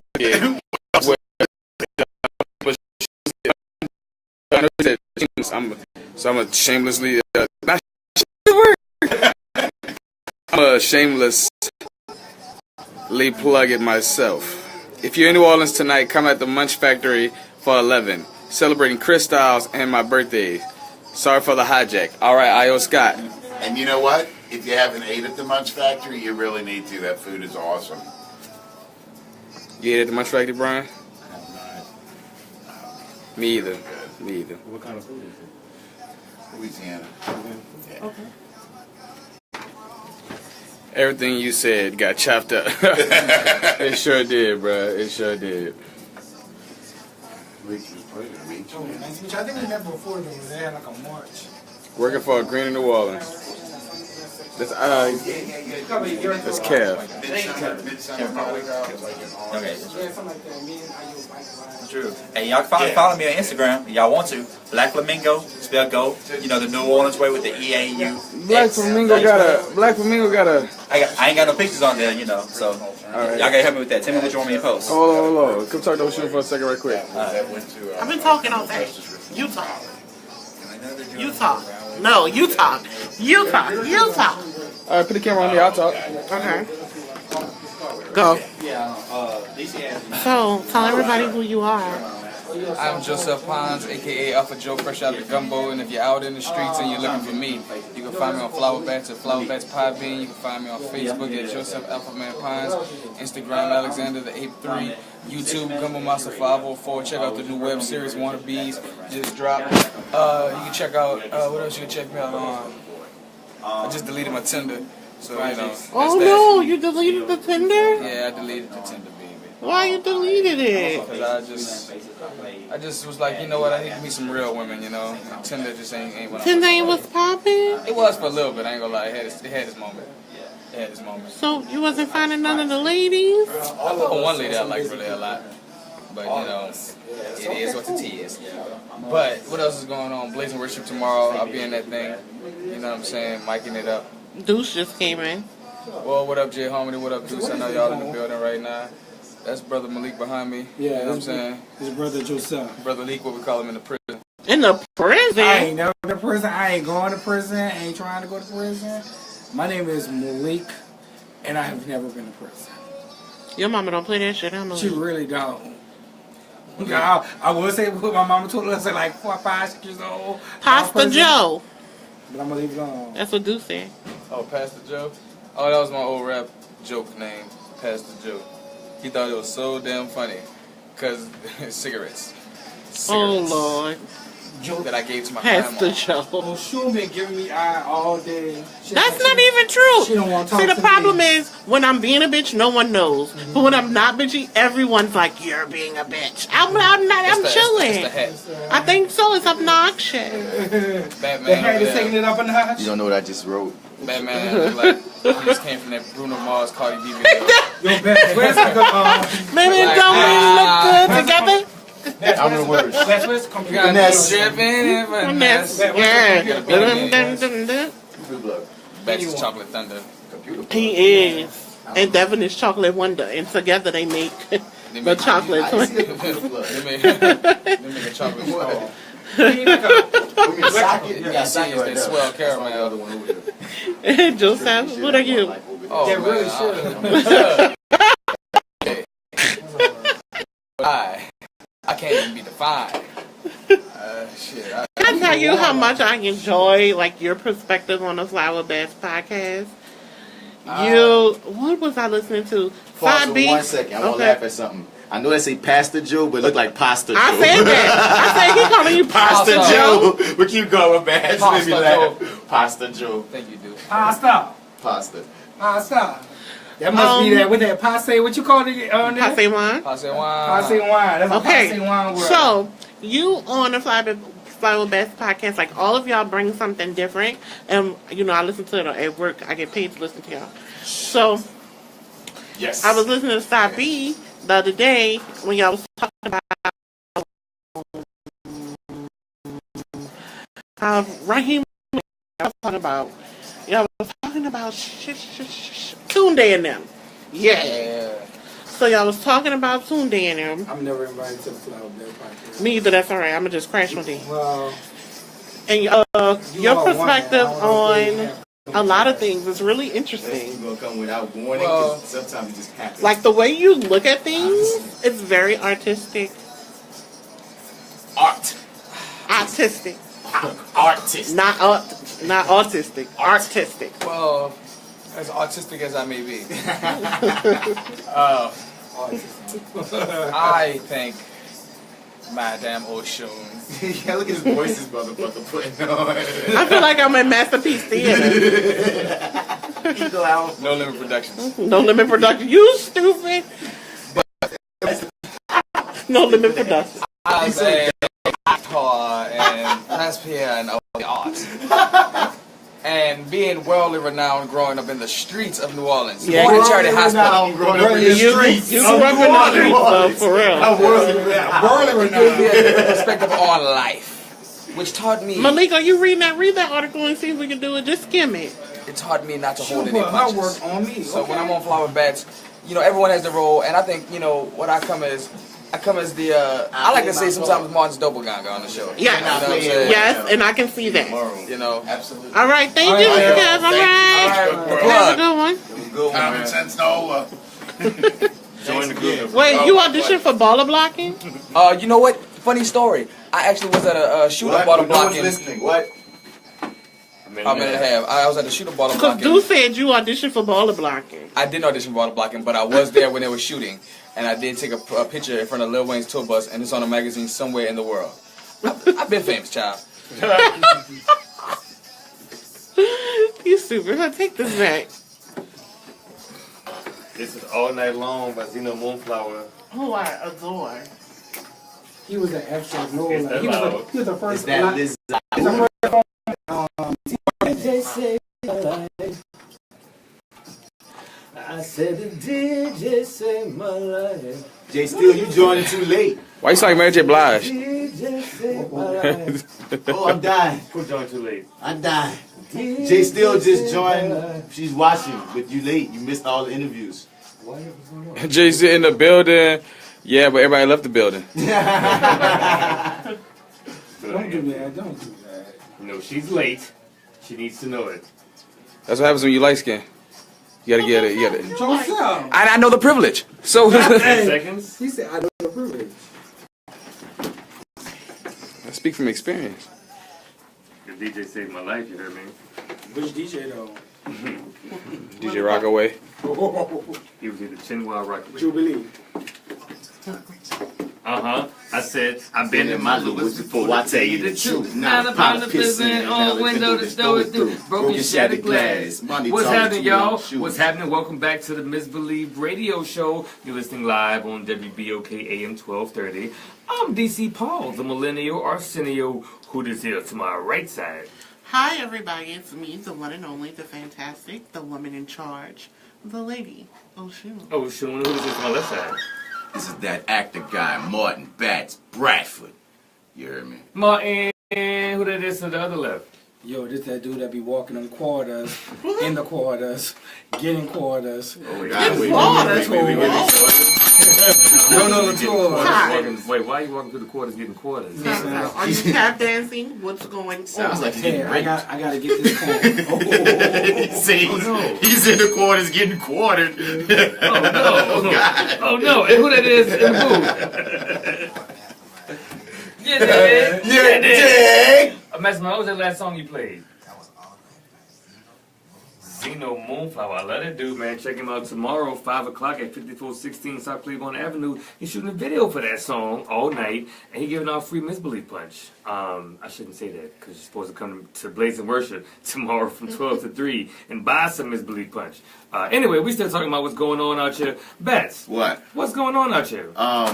So something that's going on out here that happened out here, man, dog. So this Kenner man, police say, on with the machete, tried to take 2 children at a Walmart store. What? According to police, the unidentified man walked into the Kenner Walmart on Veterans Avenue Friday around 2 p.m. The man who was carrying a bag and the machete walked over to the deli section of the store where a woman and her young child were. The man tried to take the child from the cart where the child was sitting, but the woman was able to remove the child before the man could. The woman screamed for help, prompting the store security worker to intervene. The worker chased the man to a different section of the store where the man dropped the bag, pulled out the machete, and began swinging it at the employee. The man then ran back over to the deli section where another woman and her child were. The man tried to remove that child from the cart, which the child was strapped into, but he was unsuccessful because the kid was strapped, idiot. The woman fought the man trying to... His mom was whooping that ass. The woman fought the man trying to prevent him from taking the child. The security guard and the Kenner police officer working detail at the store were able to take the suspect down and put him into custody. Yeah, that's what's going on out here in Kenner. Ugh. Jeez. Lord, that was a movie. That should be a movie. You know, was that wind up in Canada? That's what's up. That's what's going on. What more can be said? What more can be said? Machetes in Right, Canada. I'm gonna be saying that all day. Machete. You gotta say machete in Kennebrock. Hey, Oshun, what's going on out here? Well, you guys, you know it's springtime. My favorite time of the year to do all types of spring things, you know. Like sex. Well, that wasn't on the mic. Whoa. Keep going. Well, when you address it, it's real. You're supposed to just keep going. I can't. I'm not an actor. Oh. Well, you guys. Right. On March 31st, there will be a Raising Urban Chickens course or class. And it usually is at the Hollygrove Market and Farm, but now it's moved to Southbound Gardens at 3700 Taladano. You can learn all you need to know about raising some healthy, happy chickens with happy, healthy eggs. Here in New Orleans, they're suggesting a $15 donation because, as most of you know, the Hollygrove Market is no longer with us right now. But if you are going to Southbound Gardens, please bring some money to help keep our favorite spring crafts up and running. I hate them so much. Okay, so this is what happens when you talk about your favorite spring activities, and then somehow it's about chickens. All right, I missed everything. I just heard chickens. Hey, quick unknown fact about chickens. You know that the eggs that we buy in the grocery store are like a chicken's period. What? It's a chicken's menstrual cycle. Yeah. So that's what we scramble up in the morning and eat for breakfast. Segue from that. A chicken's menstrual cycle. Segue from that. So I thought it was an embryo. No, embryos after it's already been fertilized, you know. But when it's an unfertilized egg, Yes, it's all that. there's a chicken's menstrual cycle. You just ruined what's going on out here that's- by giving with the health fact. I'm actually for this, and you're ruining my segment. I just want people to know that when you have your hot sausage on croissant with a little bit of egg at 10 o'clock. You know what? The people on Facebook Live is telling y'all to leave me alone. And Miss Dana, IT, say leave your damn sister alone. Oh. That's right. Leave me well, alone. Okay, well, eating chicken periods is what's going on out here. Why? Malik, what you got? What you got, Lee? Malik, what, I'm just telling the truth, trying to educate the people. No, you're not. Trying to put the chicken in the egg. Trying to put the chicken in the egg. Trying to figure out what to put the chicken on the egg. The chicken inside the egg. Y'all are so disgusting. You miss Jay Still, don't you? Hey, Malik. What's going on out here? Well, I don't know if y'all been watching the news this week, but Mitchell Luther King has arisen, and he is going over the country spreading the good news of civil rights. So it seems like the current mayor, Mitchell Andrew. Y'all call that man Mitchell Luther King. Mitchell Luther King. Yes, you heard it from me. Mitchell Andrew King. Yes, Mitchell Luther King. So not only I can't unhear it. I cannot get it out. Not only do he is he promoting his new book about the monuments coming down, which he seems to be an expert, even though he admit that his friend Terrence Blanchard was the person who asked him. Not Terrence Blanchard, Win Marcellus. Win Marcellus was the person who inquired him to take down the monuments. He was like, what? What's wrong with them? So 2 years ago, he didn't know that they had white supremacist monuments in the city of New Orleans. He just didn't understand that. But now he's an expert, and he wrote a book, even though he's still the mayor. When he got the time to write the book, I do not know. And he's going around the country promoting the book. And actually, a news outlet called him a Cajun Democrat.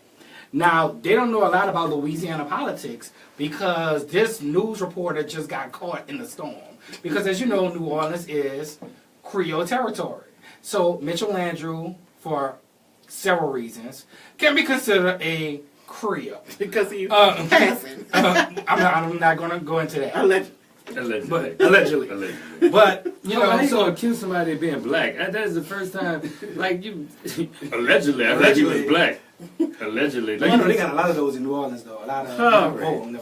And in Louisiana. But it's just really odd that not only is he trying to change the narrative, but promoting himself as this super activist that is going for teaching white people about sudden white racism, but he's also he's actually they're putting out that he may do a presidential run in 2020. Now I will talk about him doing a presidential run, but hell, look what we got now. I'm So, about to I say, mean, I hate that that's always like what we go back to. Like, well, Trump, look who in the White House. Well, come on now, let's not. we might have a sumo wrestler for the next president. Watch, it's gonna be somebody like. No, you know who's gonna pull it out? Arnold Schwarzenegger, I bet you. I'm just joked out that Malik took what's going on out here just to rag go Mitchell Andrew for like 3 minutes. He found the excuse. I had Michael Questenmore. I had Michael Questenmore on my show a couple days ago from Quest from Taking Down the Old. We discussed this, but Malik wanted to. He wanted to give his 5 cents on it. But it has been coming up all of this week. Like the article about him being a Cajun Democrat was published. And also, but it goes to how the That's different. what they said. Yeah, that's right here. This article. You know everybody knew all this Cajun, you know? Well, no, Cajuns is for the people in Upper Louisiana. Correct. I know. So I'm saying the stereotype is that we all Cajun. Exactly. Up north. Right. Now James Carville, that's a Cajun man. Well, no, where is he from? Carville? Look at Mastermind back there. He like, yes. He ain't from he's from Louisiana. I don't think he's from New Orleans. Well, no, because my thing is, it depends on your geographical location. It depends on your family ancestry. So there's a lot of different things in Louisiana that makes you in a certain group historically. And that's why I said, man, because I don't know it. He was born in Carville, Louisiana in 1944. Well, he may be a Cajun. He's from a city. He's from the city that's named after. He's named after the city. When his family got off the boat, that's where they stayed. Like their whole city is named after these. You don't know James Carville? I know James Carville. Yeah. I miss him on CNN. I do too, man. And actually, I've been thinking about all of y'all. And when Bass get his schedule, I want to do a MisBelief No Nulla tour for all my MisBelief brothers and sisters. Because I want y'all to know. I want to take all y'all on a tour together. So we gotta walk, or you got bikes or segways. I give walking tours. Walking tours. You know it's walking tours. I know, but just being silly. Oh, but y'all can hold up inappropriate gang signs behind yes, we me. sure can. Will. Well, that's what's the Facebook Live. Right. But your Aretha Franklin has a whooping. Hey, Mastermind, what's going on out here, man? Well, it is tomorrow. We saw it. We saw it already. We actually saw it as a group. And I saw it. Where you were. And I saw it yesterday when they saw it as a group. I wouldn't mind seeing it. I act like he wasn't invited now. You was invited. But I wouldn't mind going to see it a second of all. We came tomorrow. We got plays and worship. Yeah, but enjoy it. Yep. It was good. It was great. We enjoyed it. Oh, he is. Is Dorothy from New Orleans? Yeah. Because she did a great job. She's amazing. Yeah, I mean, she's been. Let me find out. So go ahead and see that Wiz, everybody. Dilla de Delgado. Well, that deserved Dilla at Delgado. That deserved one. Okay, well, I gotta know what's going on out here for you, Mastermind. So you dig clothing brand is launched officially, right? You dig. I'm gonna give you the with no 2 extra larges. Most bells in the show. For the big boys. Can y'all hear me? Yes. Okay, I can't hear myself. Oh, there it is. Yeah, man. So you gonna be at the Jazz Market next Wednesday as well? Yes, I am. Okay, and where can people follow the brand on the social medias? Well, they can follow me at The Dig Brand on Facebook, and you can follow me at The Dig on Instagram. How they spell your dig? Y.A.D.I.G. But on Facebook, on Instagram, you got the periods after everything. Yes. On Instagram, you got to put the periods in between the letters, but the logo should pop up. Because it's an acronym. But you ain't gonna tell them what is okay. It ain't their business. I think the acronym stands for Young Artist Devin in. You have a better D than that? Is genius. Oh yay! Hey, young artist Devin is genius. That's one you can throw people off with because I feel like that's not it. That's not it. That's not it at all. I feel like I'm gonna guess it every week. I'm gonna try to guess this acronym. You should do that then. That's what people every week do that. That's just something like people do when people try to guess people's line jackets. What does that mean? Oh, I'm still trying to guess his, and he refuses to tell me. You know how they have I don't mind acronyms. telling people. Yeah. I don't mind telling Please people. tell Yeah, me. mine was common. No, So, don't do that. No. mine was. Please, everybody. Mine was common. His was. Everybody knew. I kept it secret from you because you just you. But, so I went to Texas A&M after Hurricane Katrina. So my line, and all of my frat brothers was from Texas. My line name was FEMA. I didn't give it to myself. I know. I didn't give it to myself. One of my profiles gave it to me. It was FEMA. It was. Psychologically damaged. I know. And I was the only one on my line that had one of them type of line names that was like kind of embarrassing. But it stood for Free Expression Makes Art. Somebody else came up with it. It's cool. I gotta wear it on a jacket for the rest of my life. But yeah, that's not cool, DC. It's not cool. They call you FEMA, son. And then it was in 2006. Exactly. Right after. Hurricane happened in August of 05, and I crossed in like February, March of 06. So it was still fresh. There's a special little woody somewhere in your body that wants to throw hands with them still. I was so not everybody. Because I was a spoken word poet at the time. My profiles, they thought it was like, oh, this is cool. He gonna love this. Hey, New Orleans, look what we got for you. FEMA. That's just like giving a black person like at a white fraternity, be like, your name gonna be slave ship. Yeah, something like that. Yeah, Chicken and waffle. It's not that deep, but damn. That was way deep. When they told me what it was, I was like, oh, that's cool. You should like, you need to go in the back room and figure something out. No, by this point, the jackets was already printed, so I was FEMA. Yep, I just tried to own it. So, DC, can I tell you something about what's going on tonight? I was going to go to Oshun next. Oshun. No, you can talk to them, Malik. Go ahead. So tonight, the Pass It On family is having a party at the Munch Factory at 11 p.m. Oh, yeah, with DJ Chris Styles. So it's Ayo Scott's birthday. And Chris Styles' birthday. And Chris Styles' birthday. So we're going to be partying. They will have special little plates on sale at the Munch Factory. And, of course, they have a bar. So it's going to be a good time. Yo, check out the Munch Factory. Where's the new Munch Factory at? It's off of Magazine. It's right there where... It's right there where magazine splits to Sophie B. Wright. Mm-hmm. Sophie B. Wright. That's there. right there. I've only been there one time. And actually, the last time I went was for their birthday party that they had together last year. Okay. Oh, the previous year. But yeah, man, it was at the Munch Factory. I gotta go back to the Munch Factory. Yep. Yes. Yes. Ooh, yeah. Yeah, I went to Lusher with that couple. Yeah, and Jordan. Oh, yeah, y'all know good everybody. people. Yeah, they must have been together for a while. Since middle school. Damn. Since... when I used to ride the bus in the 6th grade, there was the 8th graders. They was upperclassmen to me, and they was just so fast. They was fast on the school bus. They was so fast, but I didn't know. I was at the time I was a cynic. I was like, it ain't gonna last. She gonna get to high school and she gonna realize she could do better. And look how wrong I was. Shout out to the Munch Factory, Uptown on Magazine. Wait, and they say I'm the inappropriate one. Awful. I've said so many people relationship wasn't gonna last, and I'm always wrong. So you have a couple of families. If I say it ain't gonna last, good luck. Good luck to you. Oshun, what's going on out there? He might preside at your wedding. Right.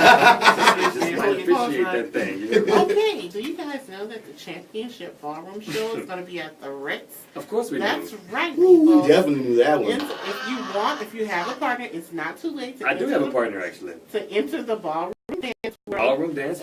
Exciting. Your local dancers. That sounds fun. Great.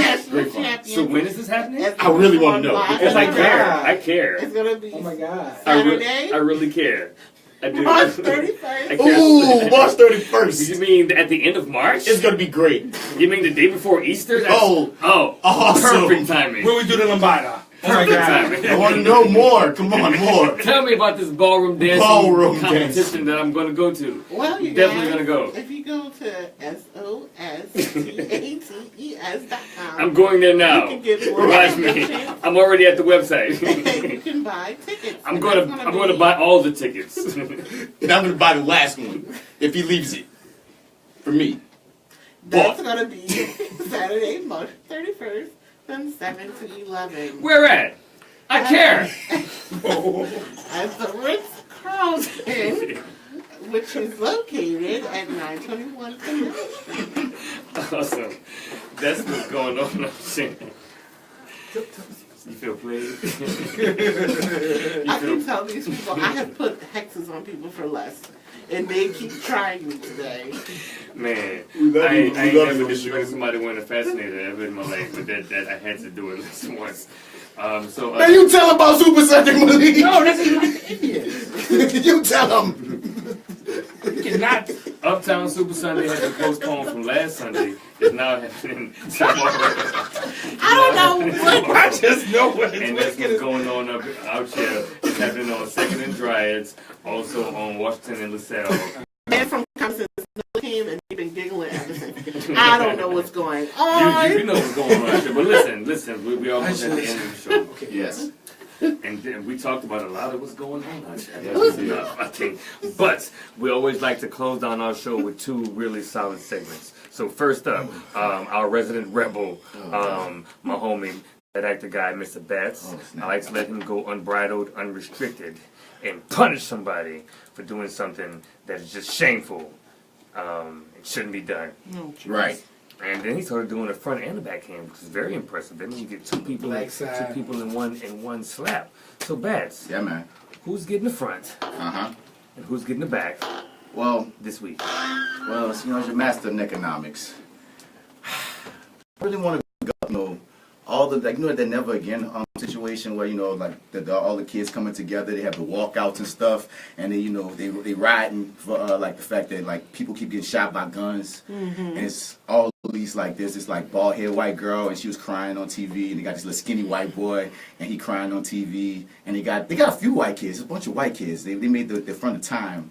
And it was really cool. And I hear they got like they get free rides on all the rides at Six Flags from now on and Disney World, like, and they're white. And it's really cool. It's really cool. Like I really support the movement. I'm glad our kids are getting out there, and I'm glad the ones that are talking about like gun violence and people getting shot in the streets and people getting shot in their schools and people getting killed and you know, grieving families and such. I'm glad that these white people finally understand, you know, that that's happening. It's a problem because no one has ever said anything about this being a problem before, that guns and gun violence and people getting shot up and people getting killed and their family members mourning in the streets. That's never been an issue ever before. No one has ever spoken about this. Well, you know, except for black people. So I'm not going to give one on the black side today, because, you know, the right hand side is taking over my entire freaking hand when I look at the news and all I see is these white people. And I'm glad it's a worthy cause when I see these white people talking about stuff that Colin Kaepernick lost his job for, and when our black babies was getting gunned down in the streets, ain't nobody was marching in. We had to beg y'all to come march. They got all these freaking celebrities out here marching for the little crying white kids. When I look at the crying black kids, and I wonder to myself, if these shooters were black boys, would they still be trying to have these marches and be caring as much? It's like, it's so crazy. And we look at the Austin bomber, and we see that they don't even want to call him a terrorist. He's just a bomber, even though he specifically went at black people. And when I look at Stephon who got down in his freaking yard, and the top story so much, so regular, it's not even a news story anymore, that when you have a whole bunch of police officers running in his man's spot and gunning him down within 3 seconds, and the only thing we talking about is whether the police officers were good or not. They put 20 bullets because you thought this man was busting open windows. So man, busting open windows all of a sudden means death. And we look at the Austin bomber. What are we saying about him in the media? The outcry of a very challenged young man. It's the outcry. His personal life led him to this point. So we care about humanizing white terrorists, and we care about pushing up there like white kids talking about all the bad things that's happening in their world. But the things that's happening to all of us, we don't care about. I almost feel like Never Again is another version of All Lives Matter, just switched up. And I know it's a really worthy cause. But when you talk about worthy causes, don't forget that black people exist too. So it's going straight up to the white media, because I'm not going to give a black hand side. We got Stephon Clark sitting up here bleeding for 10 minutes. 10 minutes. And y'all when you watch the video back, they asking each other, hey, you shot? You good, man? Everything good? Y'all going at a tactical mission for a black man like that. So no, white media, you get the front hand, you get the back hand, you get the white side, every part of the sides, because it makes no sense for this to keep on happening, and I'm tired of this. So you get that neck, and I wish I could give you more. It's necessary. It's unnecessary. You heard me, and that's that neck. Whew! He always gets off. You sweating, and we got the air up nice. They blowing me, Paul. They blowing me. Damn. All right. Well, that was that. The passion and the vigor. Say his name, Stephon Clark. Stephon Clark. Stephon Clark. We're gonna say that name, man. Listen, check out the Fly with Best podcast at flywithbest.podbean.com to get some more of this young man's perspective. He got a voice, and he gives that neck to a bunch of other people in other ways on the Fly with Best podcast, man. Check it out with my homies Alpha Joe and DJ Mastermind. So we're gonna close this show out like we always do with our Sankofa session. This is where we take a look back at an older time, a place, a person, something that came before us as young millennials. So Malik, Oshun, take a look back at it. Thank you. Today we're going to look at Big Chief Thomas Sparks Sr. So Big Chief Thomas Sparks was a Mardi Gras Indian for his entire life. He was the chief of the Yellow Jacks Black Indian Gang. Sparks first started masking in 1947, and he masked all the way into 2015. He was quoted as saying, "I'm still sewing, yeah, and I'm getting ready." So he just recently passed this week. Oh. Even as a little boy, Sparks would follow the Indians. He would say when the Indians would pass, he'd usually be right behind them. His childhood curiosity in the culture was also ignited by the fact that his mother was a full-blooded Native American of the Cherokee Nation. He first started masking in 1947 and held the position as flag boy with the Bumble Hunters. The game came out of the Seven War, and Sparks remembered meeting other games like Tootie Montana's father, Alfred, who pulled the Monogram Hunters, as well as the notorious Black Beanie and Brother Tillman. So he continued mastering with the Hunters until he entered into military service, where he served in the Korean War. When Sparks was discharged in 1953, he joined the Yellow Jacket Gang.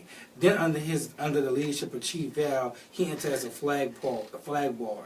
And just 2 years later, he gained a position as a chief. His first suit as chief was white. In a 2012 interview, he remarks how there was over 90 members at that time of this Indian gang. So imagine just 90 members in one tribe. It was deep. It was deep.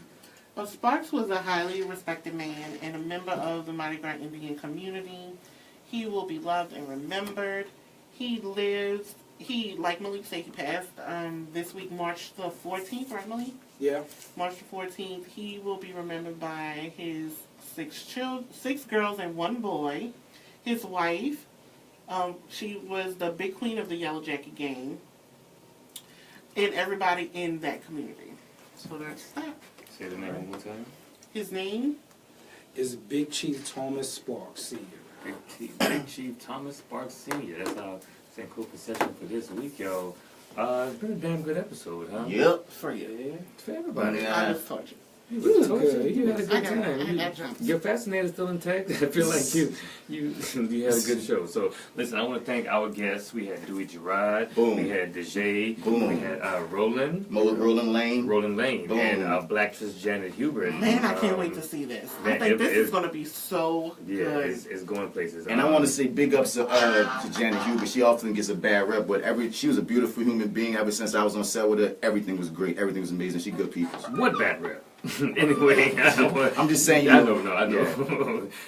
We all know. But thanks to Kevin Caldwell from Common Sense NOLA. You can check him out tomorrow at Blazing Worship, 5416 South Claiborne Avenue from noon to 3. And thanks to my beautiful ass co-hosts. I love y'all so much. You know who I love the most? This young lady to my right. Hey, tell them where they can follow you on social media, beautiful. Hi, you can find me on all the... Who cares? Oh, I'm sorry. All right. All right. I'm sorry. Keep going. I didn't mean it. All right. You can follow me on the Instagram at Oshun, OSHUNSL11, or follow me on Facebook at Oshun Lily. Laugh before I close you off. You know the exact number.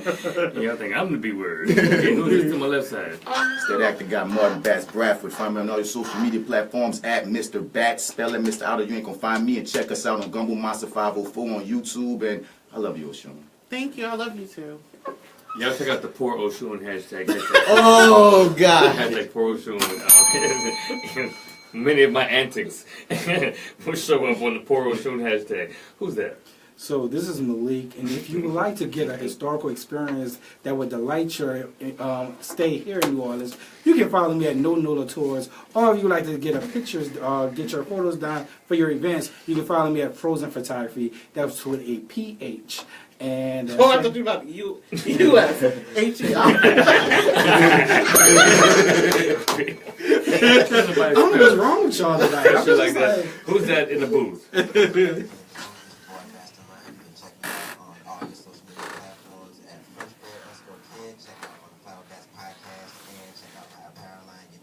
You did? Woo! Yeah. And I'm DC Paul, the Millennial Arsenio. You can check me at whoisdcpaul.com and at whoisdcpaul on all the social networks. All of them. Check out the Misbelief podcast at themisbelief.podbean.com. We're also available on all social networks. We're on Facebook and Instagram. I think we're on Twitter sometimes. Subscribe on YouTube. Subscribe to us on YouTube, man. Check these videos out. We have been having consistently great guests. Yes. Yeah, it's like 5 weeks. So, yes. I mean, tell your friends about us. Tune in, y'all. This has been a really good episode.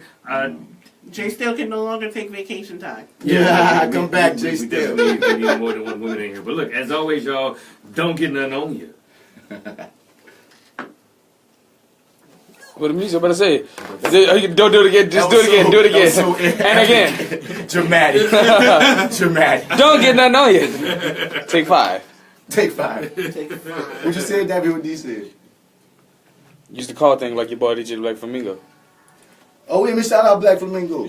You should. Oh man, come on, we gonna get him on the live stream.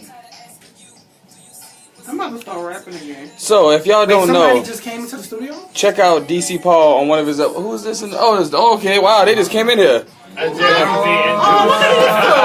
on, let's go talk to him. All right, it's a fucking party. Let's go. That's the magic of the MisBelief Radio Show.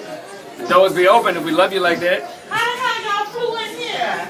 Been outside the whole time. Really? Two of our former guests on MisBelief Radio Show. Yo, outside there was someone here. Come on, man. I didn't know what y'all was really. I didn't know what y'all had. Y'all always watch it from the outside. It was like the weather's coming right when they came in. Shout out to the MisBelief Show. Shout out to, I forgot what I was about to say. Shout out to the MisBelief Punch. It is. Oh, yeah. Yeah, get some of that. I do. It's downstairs, actually. Okay, I'm about to go get me some right now. Come on, bud. We finna say bye to the. Come on, everybody. Come on, y'all. Let's say bye. Yo, Black Flamingo. Come on, Black Flamingo. Black Flamingo. DJ Black Flamingo on the ones and twos. He's so solid. He's great, you know, thanks.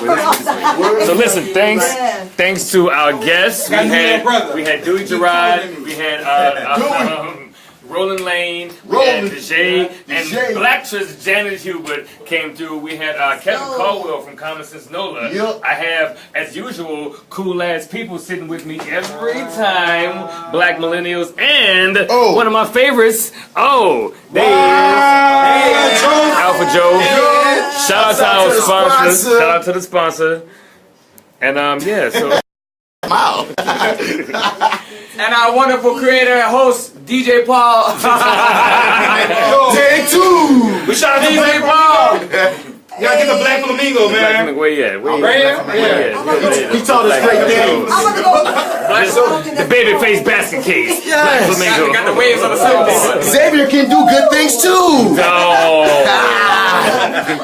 All right, y'all. We see y'all at Blazing Worship at noon tomorrow, 5416 South Claiborne Avenue. Come through that thing. We got guest chef, chop champion, Chef Serena Johnson. 'Cause that's what we do. That's what we do. Quinoa. She got the tricolor quinoa for that ass. I don't even know what that is.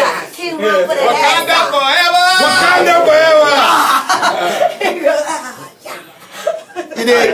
that I'm a transplant. Hey, sign out of your Facebooks around people who you love and you hate, because they will get you. If you read my Facebook, something about me pussy popping, my kitty cat named Sheila, I only say that to one person ever in life.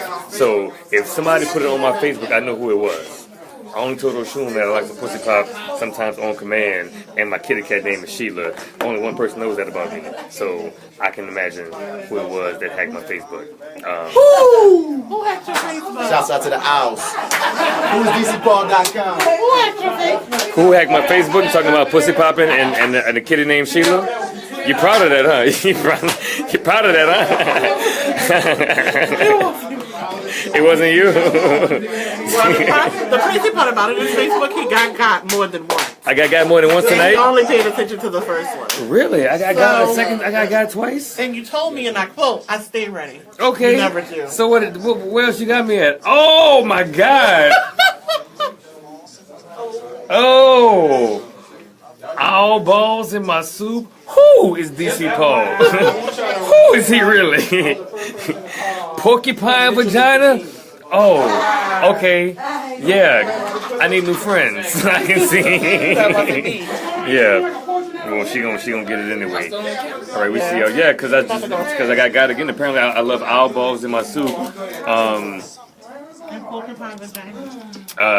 Watch yourself around your friends. People who say they love you don't really. Anyway, you guys, shout out to the sponsors, Face to Face Realty, and we out of here. Have a good night.